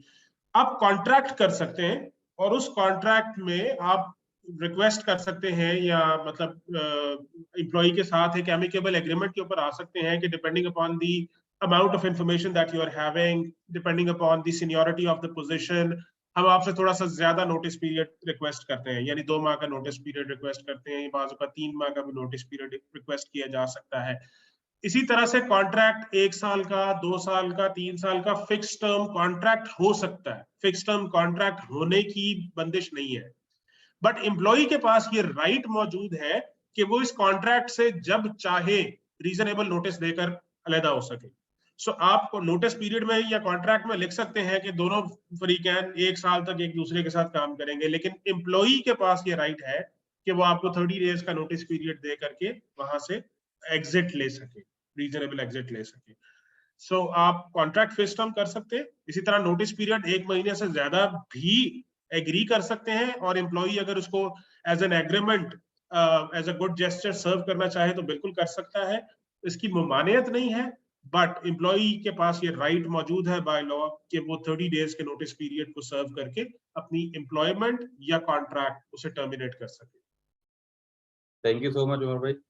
नेक्स्ट क्वेश्चन भी इसी से रेलिवेंट है कि if the employer imposes any conditions after the end of employment, जैसे उन्होंने मिसाल दी कि गवर्नमेंट एम्प्लॉयज के लिए 2 साल तक सियासत में हिस्सा लेने पे पाबंदी है, तो क्या एम्प्लॉयर भी ऐसी कंडीशन लगा सकता है कि आप ये जॉब छोड़ के जाएंगे तो उसके बाद आप ये काम नहीं कर सकते या इस जगह पे मुलाजमत नहीं कर सकते, इस तरह का कोई जनरल बात है? नहीं, मेरे ख्याल में मेरी नजर से तो ऐसी कोई रिक्वायरमेंट नहीं गुजरी। उमर, आपने कोई ऐसी रिक्वायरमेंट अगर हाँ जी, देखी हो? प्राइवेट एम्प्लॉयमेंट में ऐसी कोई कंडीशन प्राइवेट एम्प्लॉयमेंट लॉज के अंदर, जिसमें शॉप्स एंड एस्टैब्लिशमेंट ऑर्डिनेंस है, फैक्ट्रीज एक्ट है, पंजाब फैक्ट्रीज रूल्स है, सिंध फैक्ट्रीज रूल्स है, ऐसी कोई रिक्वायरमेंट फिलहाल हमारी नजर से नहीं गुजरी है कि जिसमें पोस्ट एम्प्लॉयमेंट किसी चीज के लिए। मेरे ख्याल में ये क्वेश्चन जहां से अराइज हुआ उसमें जनरली नॉन कम्पीट की एक क्लॉज बड़ी कॉमन है पाकिस्तान के अंदर कि आप सिमिलर बिजनेस में पार्टिसिपेट नहीं कर सकते यहाँ से छोड़ने के बाद। फॉर एग्जांपल, आप मेरे कंपैरेटर के पास नहीं जा सकते, सो एबीसी टेक्सटाइल छोड़ के एक्सवाईजी टेक्सटाइल में सेम जॉब पे नहीं जा सकते। सो इन दैट केस पाकिस्तान के लॉ में ऐसी कोई प्रोविजन मौजूद नजर नहीं आई है कि जो ये अलाउ करे कि ऐसी कोई क्लॉज डाली जा सकती है। अगेन आप एम्प्लॉई को एजुकेट कर सकते हैं इसके ऊपर कि कॉन्फिडेंशियलिटी की रिक्वायरमेंट्स हैं, नॉन डिस्क्लोजर एग्रीमेंट साइन कर सकते हैं। हाँ, ये जरूर हो सकता है कि आप कॉन्ट्रैक्ट के पार्ट में नॉन डिस्क्लोजर कर दें, आप एनडीए साइन करवा लें कि जो इन्फॉर्मेशन तुम्हें मेरी ऑर्गेनाइजेशन से मिली है तुम ये इन्फॉर्मेशन किसी और के साथ शेयर नहीं कर सकते, बट और उसको नॉन डिस्क्लोजर एग्रीमेंट एड्रेस किया जा सकता है, वो बिल्कुल हो। ये जो अभी उमर बात कर रहे हैं ना नॉन डिस्क्लोजर एग्रीमेंट या लीगल एक्शन भी कॉन्फिडेंशियलिटी ले सकते हैं स्टेटमेंट के कि हवाले से, ऐसी तो हमारी ऑर्गेनाइजेशन, बिकॉज हमारा काम और उसकी नेचर कुछ इस तरह की है कि every day we visit new organisation, और ड्यूरिंग ऑडिट्स वो हमारे साथ अपनी कॉन्फिडेंशियल इंफॉर्मेशन जो है वो शेयर करते हैं। So we have loads of information of different industries, different organizations. तो ये हमारा जो कॉन्ट्रैक्ट है हमारी कंपनी के साथ, तो उसमें भी ये शामिल है। I mean, by signing that contract, we are committed to keep all the information confidential. बहुत सारी जगहों पे हमारे पास उनके कॉन्फिडेंशियल डॉक्यूमेंट्स भी मौजूद होते हैं, और it is an integral part of the contract between our organisation and the audit client, जिसको हम सर्विस प्रोवाइड कर रहे हैं, विच मीन्स कि if they share any confidential information with us, we are committed to keep it confidential. हम उसको किसी तीसरी पार्टी के साथ शेयर नहीं करेंगे, और इसी तरह से जो है वो हम इसको आगे लेकर चलते हैं। और ये नॉन डिस्क्लोजर एग्रीमेंट आप साइन करवा लें और उसमें आप फिर बाउंड कर सकते हैं कि आप ये सीक्रेट इंफॉर्मेशन जो है वो बाहर शेयर नहीं कर सकते। So this is how we do it. Conclusively हम इस बात पे But आप पहुंचे कि involvement बाइंड नहीं नहीं आप रोक कर सकते। सकते, बाइंडिंग नहीं है, Yeah. लेकिन आप उनको किसी कॉन्ट्रैक्चुअल फॉर्म में ला सकते हैं कुछ स्पेसिफिक चीजों के ऊपर, लेकिन उसमें एक कंडीशन यही रहेगी कि वो किसी भी कानून की खिलाफ वर्जी में ना आए, जैसे लेबर लॉ अभी एग्जैक्टली हमने अगर डिस्कस किया कानून उसके नहीं अगेंस्ट। होगा तो फिर आप उसको जो है वो प्रोसिक्यूट नहीं कर सकते। नेक्स्ट क्वेश्चन है जी, please comment on the implementation of ये WBPF workers participation in provident fund I think in Pakistan, and what profit are the participation की स्टैट्यूटरी, बात कर रहे हैं मेरे ख्याल Profit में। participation में 10C। हाँ जी, एंड स्टैट्यूटरी रिक्वायरमेंट्स इसकी क्या हैं?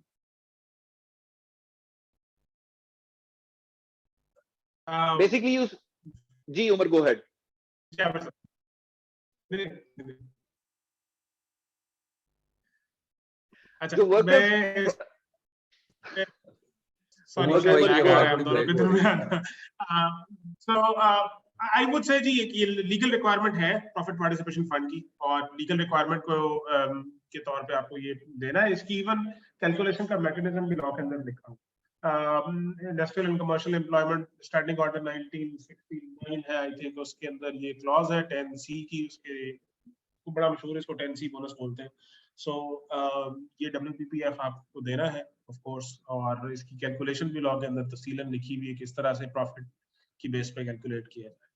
इसका इम्प्लीमेंटेशन स्टेटस क्या है? बहुत सारे इदारे देते हैं, बहुत सारे नहीं देते। अब हम उसकी तफसील में नहीं जाते हैं, बिकॉज अगेन वो लीगल रिक्वायरमेंट पाकिस्तान में कितनी पूरी की जाती है और कितनी नहीं की जाती, ये आप तो और मैं और हम सारे एक दूसरे से बेहतर जानते हैं। और इसके ऊपर चेक कितने हैं और वो चेक इम्प्लीमेंटेड है या नहीं है, ये भी हम सारे बहुत अच्छे तरीके से जानते हैं। So let's not comment on that. अच्छा, मैं इस पे ना बट एक बहुत सारे अपना इदारे दे कमेंट भी जरूर करूंगा।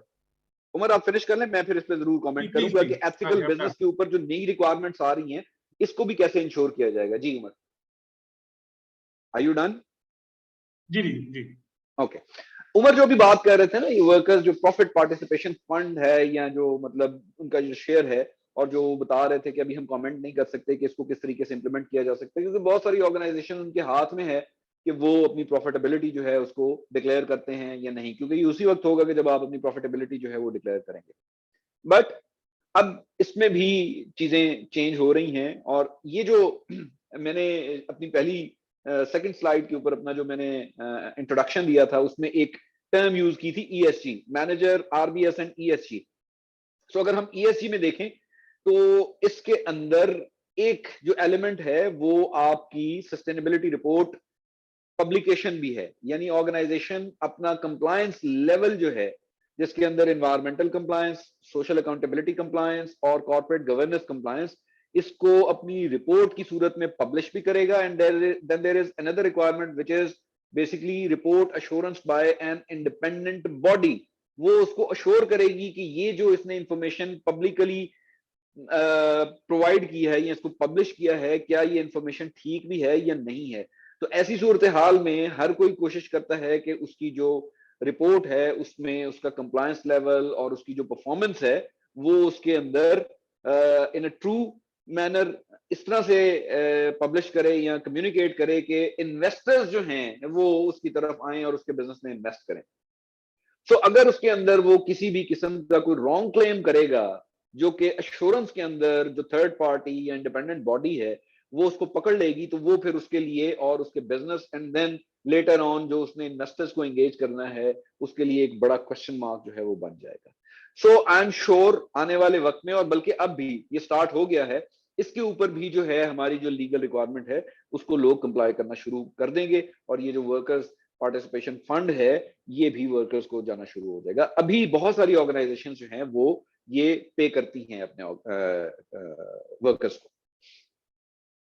थैंक यू सो मच जी, बड़ा डिटेल्ड आपने एलैबोरेट किया इस क्वेश्चन को। आगे एक क्वेश्चन है काफी लंबा, मैं इसको मुख्तसर कर देता हूँ। ये बेसिकली एम्प्लॉय डिस्क्रिमिनेशन का क्वेश्चन है कि अगर कोई जूनियर को फेवरेटिज्म की बुनियाद पे ऊपर ले आए और वो बाद में कंफर्टेबल ना हो, तो वो किस तरह से उस ऑर्गेनाइजेशन के जो बिहेवियर की वजह से वो डिप्राइव हुआ है उसको वो कैसे सॉर्ट आउट कर सकता है? क्या कोई इस किस्म का भी है कि अगर किसी को फेवरेटिज्म की बुनियाद पे प्रमोट कर दिया गया है तो वो बाकी लोग क्या कोई कार्रवाई कर सकते हैं? कुछ भी उनके पास इख्तियार है? जी जी जी बिल्कुल, मैंने इनका डिटेल में ये क्वेश्चन है, it is very interesting question, मेरे ख्याल में अब्दुल गफूर साहब ने जो है वो दिया, एंड इट हैपेंस और हमने एक मतलब एक ऑन द लाइटर नोट में जवाब दूंगा कि अक्सर ये होता है कि जूनियर को जो है वो ऊपर ले आया जाता है, तो जूनियर जो है वो फौरी तौर पे इस्तीफा देके जो है वो घर में चले जाते हैं। बट उनका जो क्वेश्चन है वो मतलब उसको मैं आंसर कर दूं।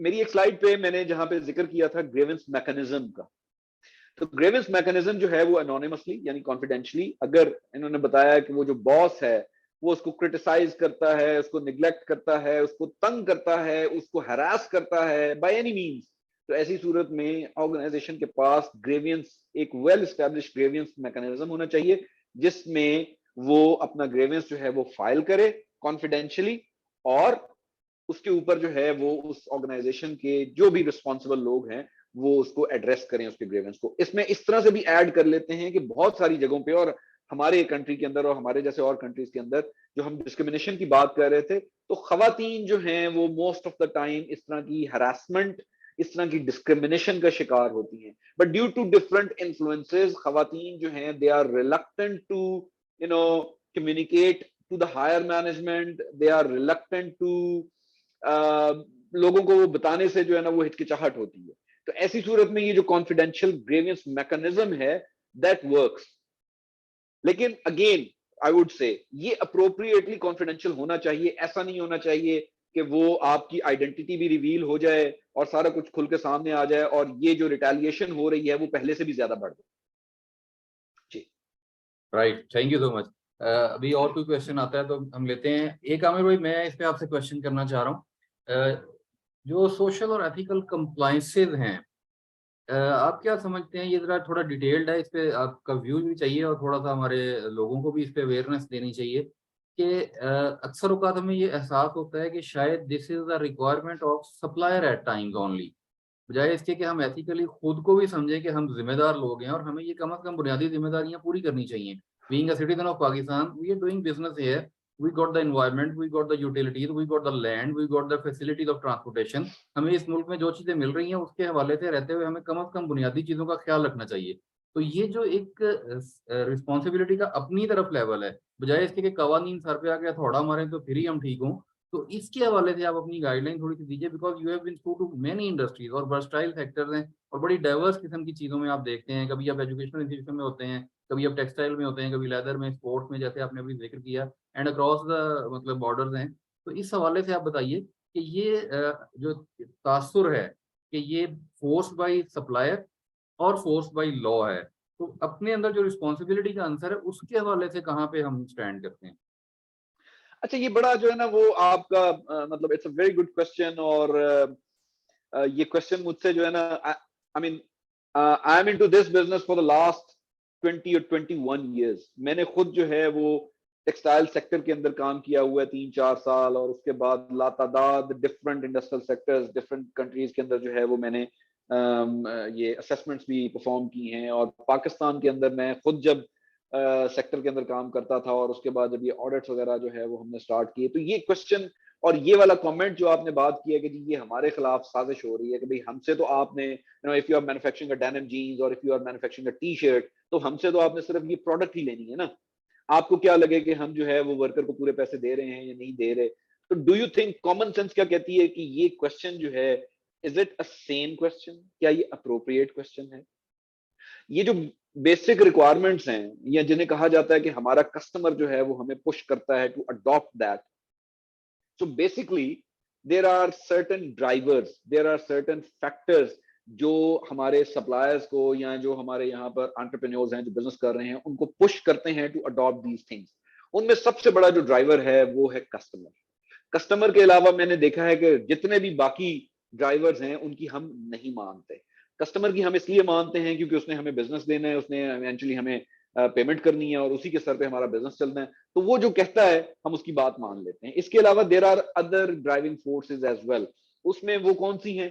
उसमें हमारी लेजिस्लेशन है, हमारी अपनी रेगुलेटरी अथॉरिटीज हैं। तो हमारे मुल्क के अंदर कानून मौजूद है, रेगुलेटरी बॉडीज हैं, बट हमारी जो रेगुलेशन है वो सिर्फ हमारी नहीं, हम जैसे और जो डेवलपिंग कंट्रीज हैं वहां पे ये रेगुलेशन जो है वो बहुत वीक है।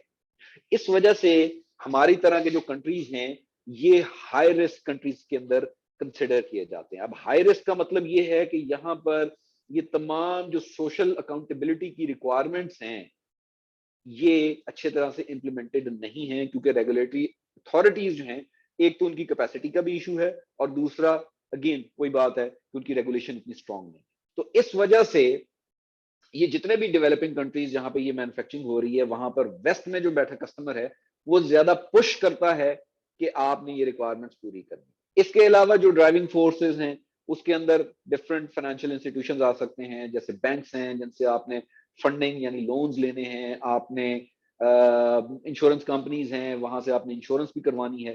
तो चूंकि वो लोन और इंश्योरेंस उस वक्त तक पॉसिबल नहीं है जब तक आप ये रिक्वायरमेंट्स नहीं पूरी करेंगे, तो वो भी एक मेन ड्राइविंग फोर्स है जिसके ऊपर अगर वहां से जो है वो प्रेशर आए तो फिर हम ये कर लेते हैं। इसके अलावा हम जिन ड्राइविंग फोर्सेस को नहीं मानते वो हैं तो सही, उसमें आपका अपना वर्कर है, लेकिन वर्कर की हम बहुत ज्यादा नहीं मानते। उसमें आपकी लोकल कम्युनिटी है तो हम लोकल कम्युनिटी की भी इतनी ज्यादा जो है वो नहीं मानते। इसके अलावा हमारा नेशनल मीडिया है, नेशनल मीडिया इटसेल्फ एक बड़ा प्रेशर है, लेकिन हम उसकी भी को बहुत ज्यादा तो नहीं मानते अनलेस कि वो एक मास लेवल के ऊपर कैंपेन चलाए हमारे अगेंस्ट। तो फिर ये वो ड्राइविंग फोर्सेस हैं जो कि पुश करती हैं। अब आ जाते हैं रिक्वायरमेंट्स की तरफ। तो मेरा हमेशा यही आंसर होता है कि पाकिस्तान ये रिक्वायरमेंट्स जिनको इंप्लीमेंट करने के लिए कहा जाता है ये तो हमारे अपने मुल्क का कानून है, इससे बढ़कर तो कुछ नहीं कहा जाता। अगर आप ये फैक्ट्रीज एक्ट 1934 पढ़ें तो इसके ऊपर इसके अंदर जो ऑक्यूपेशनल हेल्थ एंड सेफ्टी की रिक्वायरमेंट्स है, ये 1934 के बहुत सारे कवानीन बने हुए हैं।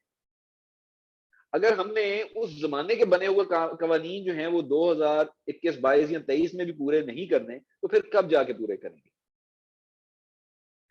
इसी तरह हमारे यहाँ जो रेम्यूनरेशन, जो वर्किंग आवर्स के कवानीन हैं, कस्टमर जो है वो तो यही कहता है कि जस्ट आप इनको जो है वो कंप्लाई कर लें, ताकि ओवरऑल जो मैंने एथिकल बिजनेस की डेफिनेशन बताई थी वो पूरी दुनिया के अंदर जब नेशनल मीडिया या उनके कस्टमर्स तक जो है वो जाए तो उनको पता हो कि ये जो प्रोडक्ट वो खरीद रहे हैं वो एक एथिकल बिजनेस के नतीजे में वजूद में आई है।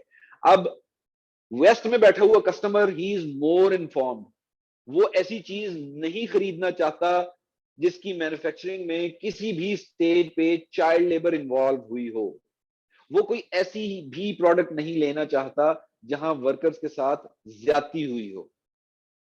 आई मीन अगर मैं आपसे ये क्वेश्चन पूछूं, अगर आपसे मैं ये कहूं कि भाई आप किसी ऐसे बिजनेस के साथ ताल्लुक रखना चाहते हैं कि जहां पर ये तमाम ह्यूमन राइट्स वायलेशन हो रही हो, तो I am sure the answer would be a big no. तो मैं हमेशा पिछले 20 साल से यही बात करता आ रहा हूं कि ये जो रिक्वायरमेंट्स हैं ये तो सिर्फ हमारे मुल्क का कानून है जिसको हमने इंप्लीमेंट करना है। वो ये कहते हैं कि आप अपने जो नेचुरल रिसोर्सेज हैं इनको एहतियात से इस्तेमाल करो, इनको कंटेमिनेट ना करो। मिसाल के तौर पे हम फैक्ट्रियों के अंदर पानी यूज करते हैं, ये ग्राउंड वाटर है, अब वो लिमिटेड रिसोर्स है, हम उसको कंटेमिनेट करते जा रहे हैं, तो आखिर कब तक हम उनको लेकर चलेंगे।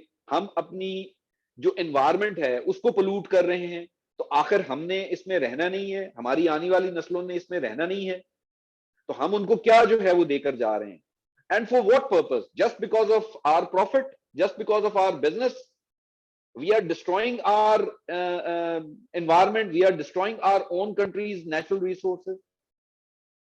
तो मेरी टेक इस पे यही होती है कि ये जो रिक्वायरमेंट्स इनको हमने इंप्लीमेंट करनी है ये तमाम ह्यूमन राइट्स हैं, और हमारा जो रिलीजन है वो भी हमें यही कहता है कि भाई आपने जो इंसानी हुकूक हैं उनको पूरा करना है। तो इसमें कोई साजिश वाली बात या इसमें अननेसेसरी प्रेशर वाली बात मेरी अंडरस्टैंडिंग से बाहर आई। थैंक यू सो मच जी।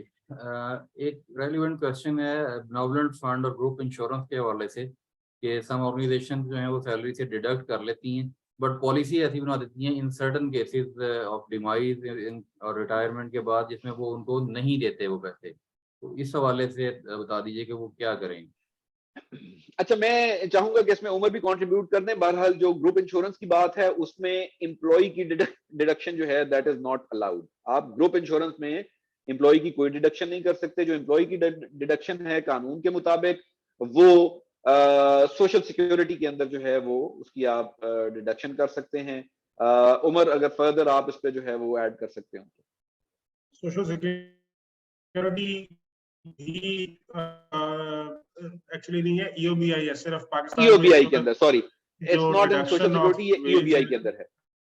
हाँ जी, हाँ जी, तो वो EOBI में है। EOBI में भी डिफरेंट सेक्टर्स ने, कुछ इंडस्ट्री कंसोर्शियम्स ने जाके सुप्रीम कोर्ट से प्ली ली हुई है और उसमें डिडक्शंस की वेरिंग अमाउंट है। तो कुछ लोग 8,000 की बेसिक वेज के हिसाब से 80 रुपए काट रहे हैं, कुछ लोग 13,000 के वेज के हिसाब से 130 रुपए काट रहे हैं, और कुछ लोग ऐसे हैं जो 25,000 जो इस वक्त करंट मिनिमम वेज डिफाइंड है उसके हिसाब से 250 रुपीज डिडक्ट कर रहे हैं। That is the only deduction in all of the laws जो मैंने पढ़े हैं, और ऑडिटिंग के लिए मुख्तलिफ थोड़े बहुत पढ़ने पड़े मुझे। This is the only deduction which is done from the employee wages. इसके अलावा कोई और डिडक्शन ऐसी नहीं है जो एम्प्लॉई वेजेस में से स्टेट ने रेगुलेट करके करवाई हो, other than provident funds. Provident funds वो फंड्स हैं जिनके अंदर एक सर्टेन, जी प्रोविडेंट फंड, सो प्रोविडेंट फंड के अंदर ऐसा है कि इदारा जो है वो एक सर्टेन वैल्यू ऑफ वेज या परसेंटेज ऑफ वेज एम्प्लॉई से डिडक्ट करता है, सिमिलर वैल्यू ऑफ वेज खुद उसमें कंट्रीब्यूट करता है, और वो एक फंड के अंदर है वो डाल दिए जाते हैं। आपका जो सवाल मुझे समझ में आया वो ये है कि पहली बात, जैसे आमिर साहब ने बताया, मैं उससे बिल्कुल एग्री करूंगा कि अगर तो इंश्योरेंस के लिए कुछ चीज डिडक्ट कर रहे हैं तो वो प्रिंसिपली गलत है, और इसके अलावा अगर किसी और फंड के लिए या सुपरएनुएशन के लिए जो है वो के केस में डिडक्ट होती है और वो रिफंड नहीं की जाती है, तो इसके ऊपर क्या किया जा सकता है? You can always contact social security, you can always contact labour courts, और वहां पर जो भी उसकी रेलेवेंट ऑफ कोर्स अमाउंट होगी वो इदारे को रीइंबर्स करनी पड़ेगी आपको। ऐसे बहुत सारे केसेस हम देखते हैं। अब तो जो अच्छे इदारे, सोशली रिस्पॉन्सिबल इदारे हैं, उन्होंने बाकायदा अपने IR के डिपार्टमेंट्स बना लिए हैं, इंडस्ट्रियल रिलेशंस के डिपार्टमेंट, जहां पे लोग ऐसे मुतय्यन किए जाते हैं इदारे की तरफ से जो तमाम इस किस्म के बेनिफिट्स अपने लोगों को लेकर देते हैं स्टेट से, एजुकेशन फंड्स, वो pension, cess, et cetera et cetera. So, I mean, good organizations facilitate their employees to actually get the benefit out of the state as well. अगर ऐसा कोई डिडक्शन हुई है जो कि आप समझते हैं अनफेयर डिडक्शन है और एम्प्लॉय को मिलनी चाहिए थी, the only possible course of action is of course getting to the labor courts. All right, thank you so much जी। एक क्वेश्चन है गवर्नमेंट एम्प्लॉइज के हवाले से कि ये जो उन पे पाबंदी है कि पोस्ट एम्प्लॉयमेंट वो पॉलिटिक्स में नहीं आ सकते for a period of 2 years, इसके हवाले से कोई थोड़ा बहुत अगर आप गाइड कर सकें, अगर इससे फेमिलियर हैं। अच्छा, मैंने ये सुन रखा है लेकिन मुझे इसका कोई बहुत ज्यादा जो है ना वो इल्म नहीं है। ये है जरूर कि 2 साल तक आप पॉलिटिक्स को जो है वो ज्वाइन नहीं कर सकते।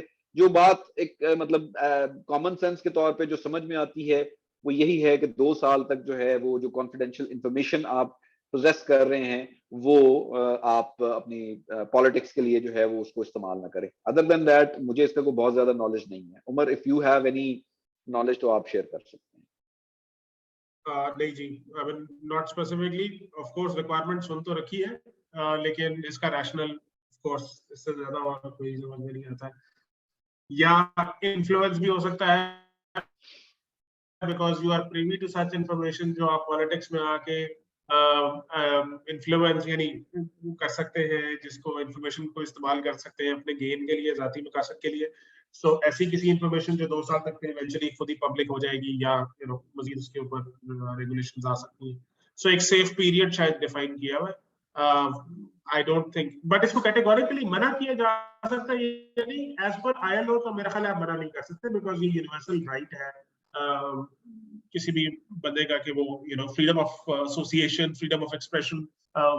सो आई डोंट थिंक कि ये पब्लिक ऑर्गेनाइजेशंस के लिए तो हो सकता है स्टेट ने कुछ स्टेट सीक्रेट्स के अगेंस्ट या कॉन्फिडेंशियल इंफॉर्मेशन के अगेंस्ट ऐसा कुछ किया, लेकिन प्राइवेट इदारों के इसका लीगल एलिमेंट ऐड कर दूं ताकि जिन्होंने क्वेश्चन किया वो इसको समझ जाएं। देखिए, पाकिस्तान का जो आइन है ना, कॉन्स्टिट्यूशन ऑफ पाकिस्तान, ये जो कि क्वेश्चन थोड़ा लीगल की तरफ जाता है, उसमें फंडामेंटल राइट्स डिफाइंड है आर्टिकल 8 to 25 बल्कि 27 तक। आप अगर अपने बेसिक जो है fundamental rights of citizen of Pakistan को स्टडी करना चाहते हैं तो आपको ये सारे राइट्स दिए जाते हैं, जिसमें फ्रीडम की बात अभी उमर भाई ने की, freedom to express, freedom of speak, freedom of movement, वो बड़ी डिटेल डिफाइंड है उसमें आपके बेसिक राइट्स। देखिए ममलकत जब भी कोई मुल्क चलाया जाता है, एक निज़ाम बनाया जाता है, उस निज़ाम में कुछ चीज़ें हिडन होती हैं जो कि कॉन्फिडेंशियल होती हैं, रिक्वायर्ड होती हैं वो भी, और कुछ चीज़ें ओपनली की जाती हैं। जैसे जो एजेंसीज़ हैं उनके जो डाटा है उसकी अप्रोच है वो कई-कई साल तक रिवील नहीं की जाती। अमेरिका में ये सिस्टम है, वो उन्होंने मेरे ख्याल कोई लिमिट है शायद 50 ईयर, वो आफ्टर 50 ईयर वो पब्लिश करते हैं वो इन्फॉर्मेशन उस साल की। यानी अगर आप वर्ल्ड वॉर का डाटा लेना चाहते हैं तो अब आपको अवेलेबल है, लेकिन after 50 years of world war that was not available. Similar is the case कि जहाँ पे स्टेट सीक्रेट्स आ जाते हैं, क्योंकि गवर्नमेंट जॉब जो है, government job is a state job, तो आप स्टेट का कोई सीक्रेट आपके पास है और आप उसको कल को अपने बेनिफिट के लिए यूज कर जाते हैं, तो उन्होंने उसके लिए एक रिक्वायरमेंट रखी है। Coming back to the topic, ये थोड़ा सा डिस्ट्रैक्शन हो जाती है हमारे टॉपिक से। We are not discussing anything like politics और कॉन्स्टिट्यूशन ऑफ पाकिस्तान और लिटिगेशन। हमारा जो आज का मेन टॉपिक था, मैं तमाम पार्टिसिपेंट्स को रिक्वेस्ट करता हूँ कि अगर मजीद किसी का कोई क्वेश्चन है तो उसको बता दें, अदरवाइज हम इसको वाइंड अप की तरफ लेके जा रहे हैं। फाइनली आमिर भाई, मैं पूछना ये चाह रहा हूँ आपसे कि क्या हर्डल्स दरपेश आती हैं जब आप लोग कंप्लाइंसेस पे जाते हैं? क्लाइंट्स की तरफ से आपको क्या हर्डल्स पेश आती हैं जब वो किसी भी कंप्लायंस को पूरा नहीं कर पा रहे होते या उसको पूरा नहीं करते? एक तो एटीट्यूड की बात हमने पहले कर ली कि उनका एटीट्यूड किस तरह होता है, फोर्स्ड है या विलफुल है। लेकिन अब क्वेश्चन ये है कि आपको मुश्किलात क्या दरपेश आती हैं कंप्लायंसेस में? क्योंकि ये ऐसा क्वेश्चन है जो कि जो लोग कहीं काम कर रहे हैं किसी जगह पे, उनके लिए भी ज़रूरी है कि वो उनको पता हो कि जब लोगों ने आना है, इन लोगों ने आना है, ऑडिट करना है, इन्होंने चेक करना है, इंस्पेक्शन करनी है, तो हमने सपोजिटली उस टाइम पे क्या करना है? इसको दोनों एंगल से देख के इस क्वेश्चन का आंसर करिएगा कि एम्प्लॉई जो वहां बैठा है उसने कैसे देखना है इस चीज को, और आप लोग जब जाते हैं तो आप लोग क्या समझते हैं कि यार यहाँ पे हमें प्रॉब्लम आती है। अच्छा, based on my personal experience, अगर मैं सिर्फ पाकिस्तान की बात करूं, क्योंकि हर कंट्री का जो है ना वो डिफरेंट होता है, तो जो हर्डल्स हैं उसमें सबसे पहली चीज जो है वो ये है कि जो फेक डॉक्यूमेंटेड इंफॉर्मेशन है, जिसमें फेक रिकॉर्ड जो है ये बहुत ज्यादा जो है वो प्रेजेंट किया जाता है। अब फेक रिकॉर्ड जो है वो क्या है, जैसे जैसे देखें ये रिक्वायरमेंट्स और मॉनिटरिंग बढ़ती गई है, ऐसे जैसे इस मॉनिटरिंग को काउंटर करने के लिए कुछ ऐसी एक्टिविटीज जो कि मैं ये कहूंगा कि इलेजिटिमेट, या लोगों को या जो ऑडिटिंग बॉडीज या जो मॉनिटरिंग कर रहे हैं उनको ट्रिक करने के लिए वो भी मतलब उसकी एवोल्यूशन भी जो है वो हुई है। Excuse me. अच्छा, उसमें है होता ये है कि जो फेक रिकॉर्ड्स की हम बात करते हैं हर कंट्री के अंदर, ये जो मैंने अभी 9 एलिमेंट्स बताए थे, जरूरी नहीं है कि हर कंट्री में इन 9 एलिमेंट्स का भी इशू हो। जैसे अगर हम पाकिस्तान की बात करें तो यहाँ पर जो मेजॉरिटी इश्यूज हैं उसमें ये वर्किंग आवर का इशू है, उसमें रेमनरेशन का इशू है, उसमें ये फ्रीडम ऑफ एसोसिएशन का भी इशू है। अगर हम इंडस्ट्री वाइज देख लें तो कुछ इंडस्ट्री ऐसी है जहां पर वर्किंग आवर्स का या वहां पर रेमनरेशन का या वहां पर चाइल्ड लेबर का कोई इशू नहीं है, लेकिन हो सकता है कि वहां पर फ्रीडम ऑफ एसोसिएशन का इशू हो।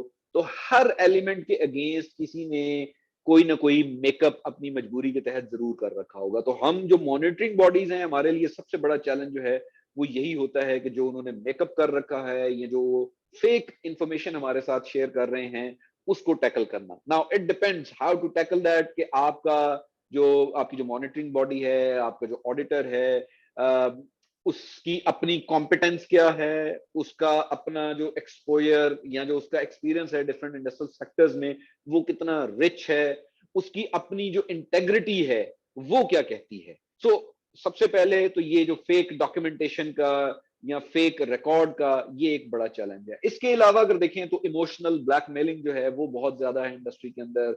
हमें लोग जो है वो इमोशनली ब्लैकमेल करते हैं। जैसे अगर आजकल हम देखें तो एक तो ग्लोबल रिसेशन अपनी जगह है और पाकिस्तान की इकोनॉमी के भी सूरत हाल जो है वो आपके सामने ही है। तो हमें अक्सर ये कहा जाता है कि जी देखें ग्लोबल रिसेशन है, इकोनॉमी भी हमारी बैठी हुई है, तो बिजनेस हमारे पास है कोई नहीं, तो हमारे पास जो है ये 300 वर्कर हैं या 1000 वर्कर हैं, तो अगर आप जो है वो ये चीजें रिपोर्ट करेंगे तो हम बिजनेस कंटिन्यू नहीं कर पाएंगे। तो ये जिन लोगों का अभी रोजगार लगा हुआ है ये भी जो है वो अपने रोजगार से जाएंगे, बिजनेस बंद हो जाएगा, हम पाकिस्तान के लिए डॉलर्स जो हैं वो नहीं अर्न कर सकेंगे। You know, this kind of emotional blackmailing ये एक बहुत बड़ा जो है वो चैलेंज है। तो यूजुअली ये वो चैलेंजेस हैं जो हम ऑडिट के लिए जाते हैं। अक्सर तो हमने जो है वो ये भी सुना है, जब रिजल्ट्स जो हैं वो सामने आते हैं तो ओनरशिप या जो एंटरप्रेन्योर है वो यहां तक कह देता है कि जी we are trying our best, we are doing our part, it's you guys जिनकी वजह से जो है वो हम लोग तरक्की नहीं कर पाते या पाकिस्तान ऊपर नहीं आ पाता, आप हम में से हैं, आप हमारे भाई हैं, ओवरलुक करें इन चीजों को, ना जाने दें। सो वो एक ऐसे मतलब एनवायरनमेंट क्रिएट करते हैं कि जिसमें लोगों को जो है वो ट्रैप किया जाता है। तो यहाँ पर फिर जो है वो ऑडिटर की अपनी जो इंटेग्रिटी है वो सामने आती है कि how he deals with such situation. तो ये बेसिकली वो चैलेंजेस हैं जो कि अक्सर हमें ड्यूरिंग मॉनिटरिंग जो है वो पेश आते हैं। राइट जी, थैंक यू सो मच। मैं थोड़ा सा इंट्रोडक्शन दे दूं कि PIPFA Pakistan institute of public finance accountant जो है, इसकी क्वालिफिकेशन गवर्नमेंट सेक्टर में मैंडेटरी है to get grade 17 and above.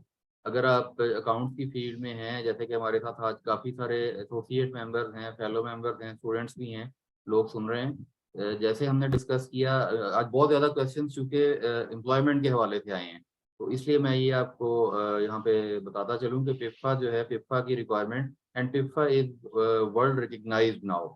ये हमारे आप वेबसाइट पे जाएं तो आपको डिटेल्स मिल जाएंगी। जो लोग एडमिशन के लिए भी आते हैं उनको भी डिटेल मिल जाएगी कि ये एफिलिएट बॉडी है, and we are striving hard कि हम मजीद इसको और बेहतर कर सकें। Basically PIPFA provides accountants in government sector, ये मेन इसका है फोकस, और प्रोफेशनल क्वालिफिकेशन है। आज हमने डिस्कस किया है ऑडिट को। ऑडिट के हवाले से मैं एक चीज बताऊं कि जो लोग तो जिन्होंने पढ़ा है, proper auditing as a subject पढ़ा है, वो जानते हैं ऑडिटर का फर्ज क्या होता है। आई फेल्ट कुछ क्वेश्चन ऐसे थे जो लेबर लॉज के हवाले से थे टिपिकल। वो ऑडिटर का काम देखिए जी, एग्जामिन करना है। ऑडिटर ने एग्जामिन करके अपनी रिपोर्ट पेश करनी है।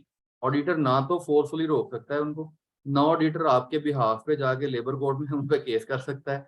ऑडिटर बेसिकली हम लोग डिस्कस कर रहे हैं कंप्लायंस ऑडिट को ना, इसमें ऑडिटर की जो रिस्पॉन्सिबिलिटी होती है ना, ऑडिटर की रिस्पॉन्सिबिलिटी बेसिकली होती है कि वो रिपोर्ट करे जहां जहां पे प्रॉब्लम्स हैं, डिस्क्रिपेंसीज हैं, वो एक रिपोर्ट बना के उनको दे देगा। और वो रिपोर्ट इतनी इंपॉर्टेंट होती है कि ऑर्गेनाइजेशन को उसको फुलफिल करना पड़ता है, because this is mandatory requirement. तो ये हमारा मेन पर्पस था जी कि आज हम आपको इससे आगाही दें कि कंप्लायंस ऑडिट, एथिकल और सोशल रिस्पॉन्सिबिलिटीज में किस तरह से काम होता है। और मैं बहुत मशहूर हूँ, हमारे दोनों पार्टिसिपेंट्स आज चूँकि इस फील्ड के एक्सपर्ट हैं, गुरु हैं बल्कि। आमिर भाई माशाल्लाह, जैसे उन्होंने अपना इंट्रोडक्शन भी दिया, वो इस फील्ड में 20 साल से इस फील्ड में है और मल्टीनेशनल लेवल पे उन्होंने काम किया, दुनिया के मुख्तलिफ मुल्कों में ऑडिट्स किए हैं कंप्लायंस के हवाले से। तो हम बहुत शुक्रगुजार हैं उमर ख़याम साहब के भी, उन्होंने बहुत वैल्यूएबल कमेंट्स दिए हैं हमें इसमें।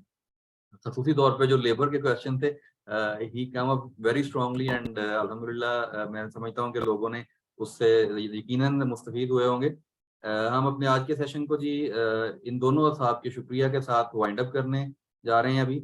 और ये इस वीडियो की रिकॉर्डिंग हमारे ऑफिस फैसलाबाद ब्रांच काउंसिल, जो कि अल्हम्दुलिल्लाह मोस्ट एक्टिव ब्रांच है पिफा की पाकिस्तान में, उसके आपको ऑफिस से भी मिल जाएगी। फेसबुक पेज पे भी ये इसकी वीडियो अवेलेबल है, जो लोग रिपीट देखना चाहते हैं वो भी इसको देख सकते हैं। इसके साथ ही मैं आप तमाम पार्टिसिपेंट्स का, जिन्होंने बड़े तहम्मुल से इतने इंपॉर्टेंट टॉपिक को इतनी डिटेल से और इतनी शानदार गुफ्तगू को हमारे साथ रहते हुए सुना, आप सबके शुक्रिया के साथ अल्लाह हाफिज़ जी, अस्सलाम वालेकुम। थैंक यू वेरी मच जी, बहुत शुक्रिया, अल्लाह हाफिज। थैंक यू वेरी मच, बहुत शुक्रिया जी।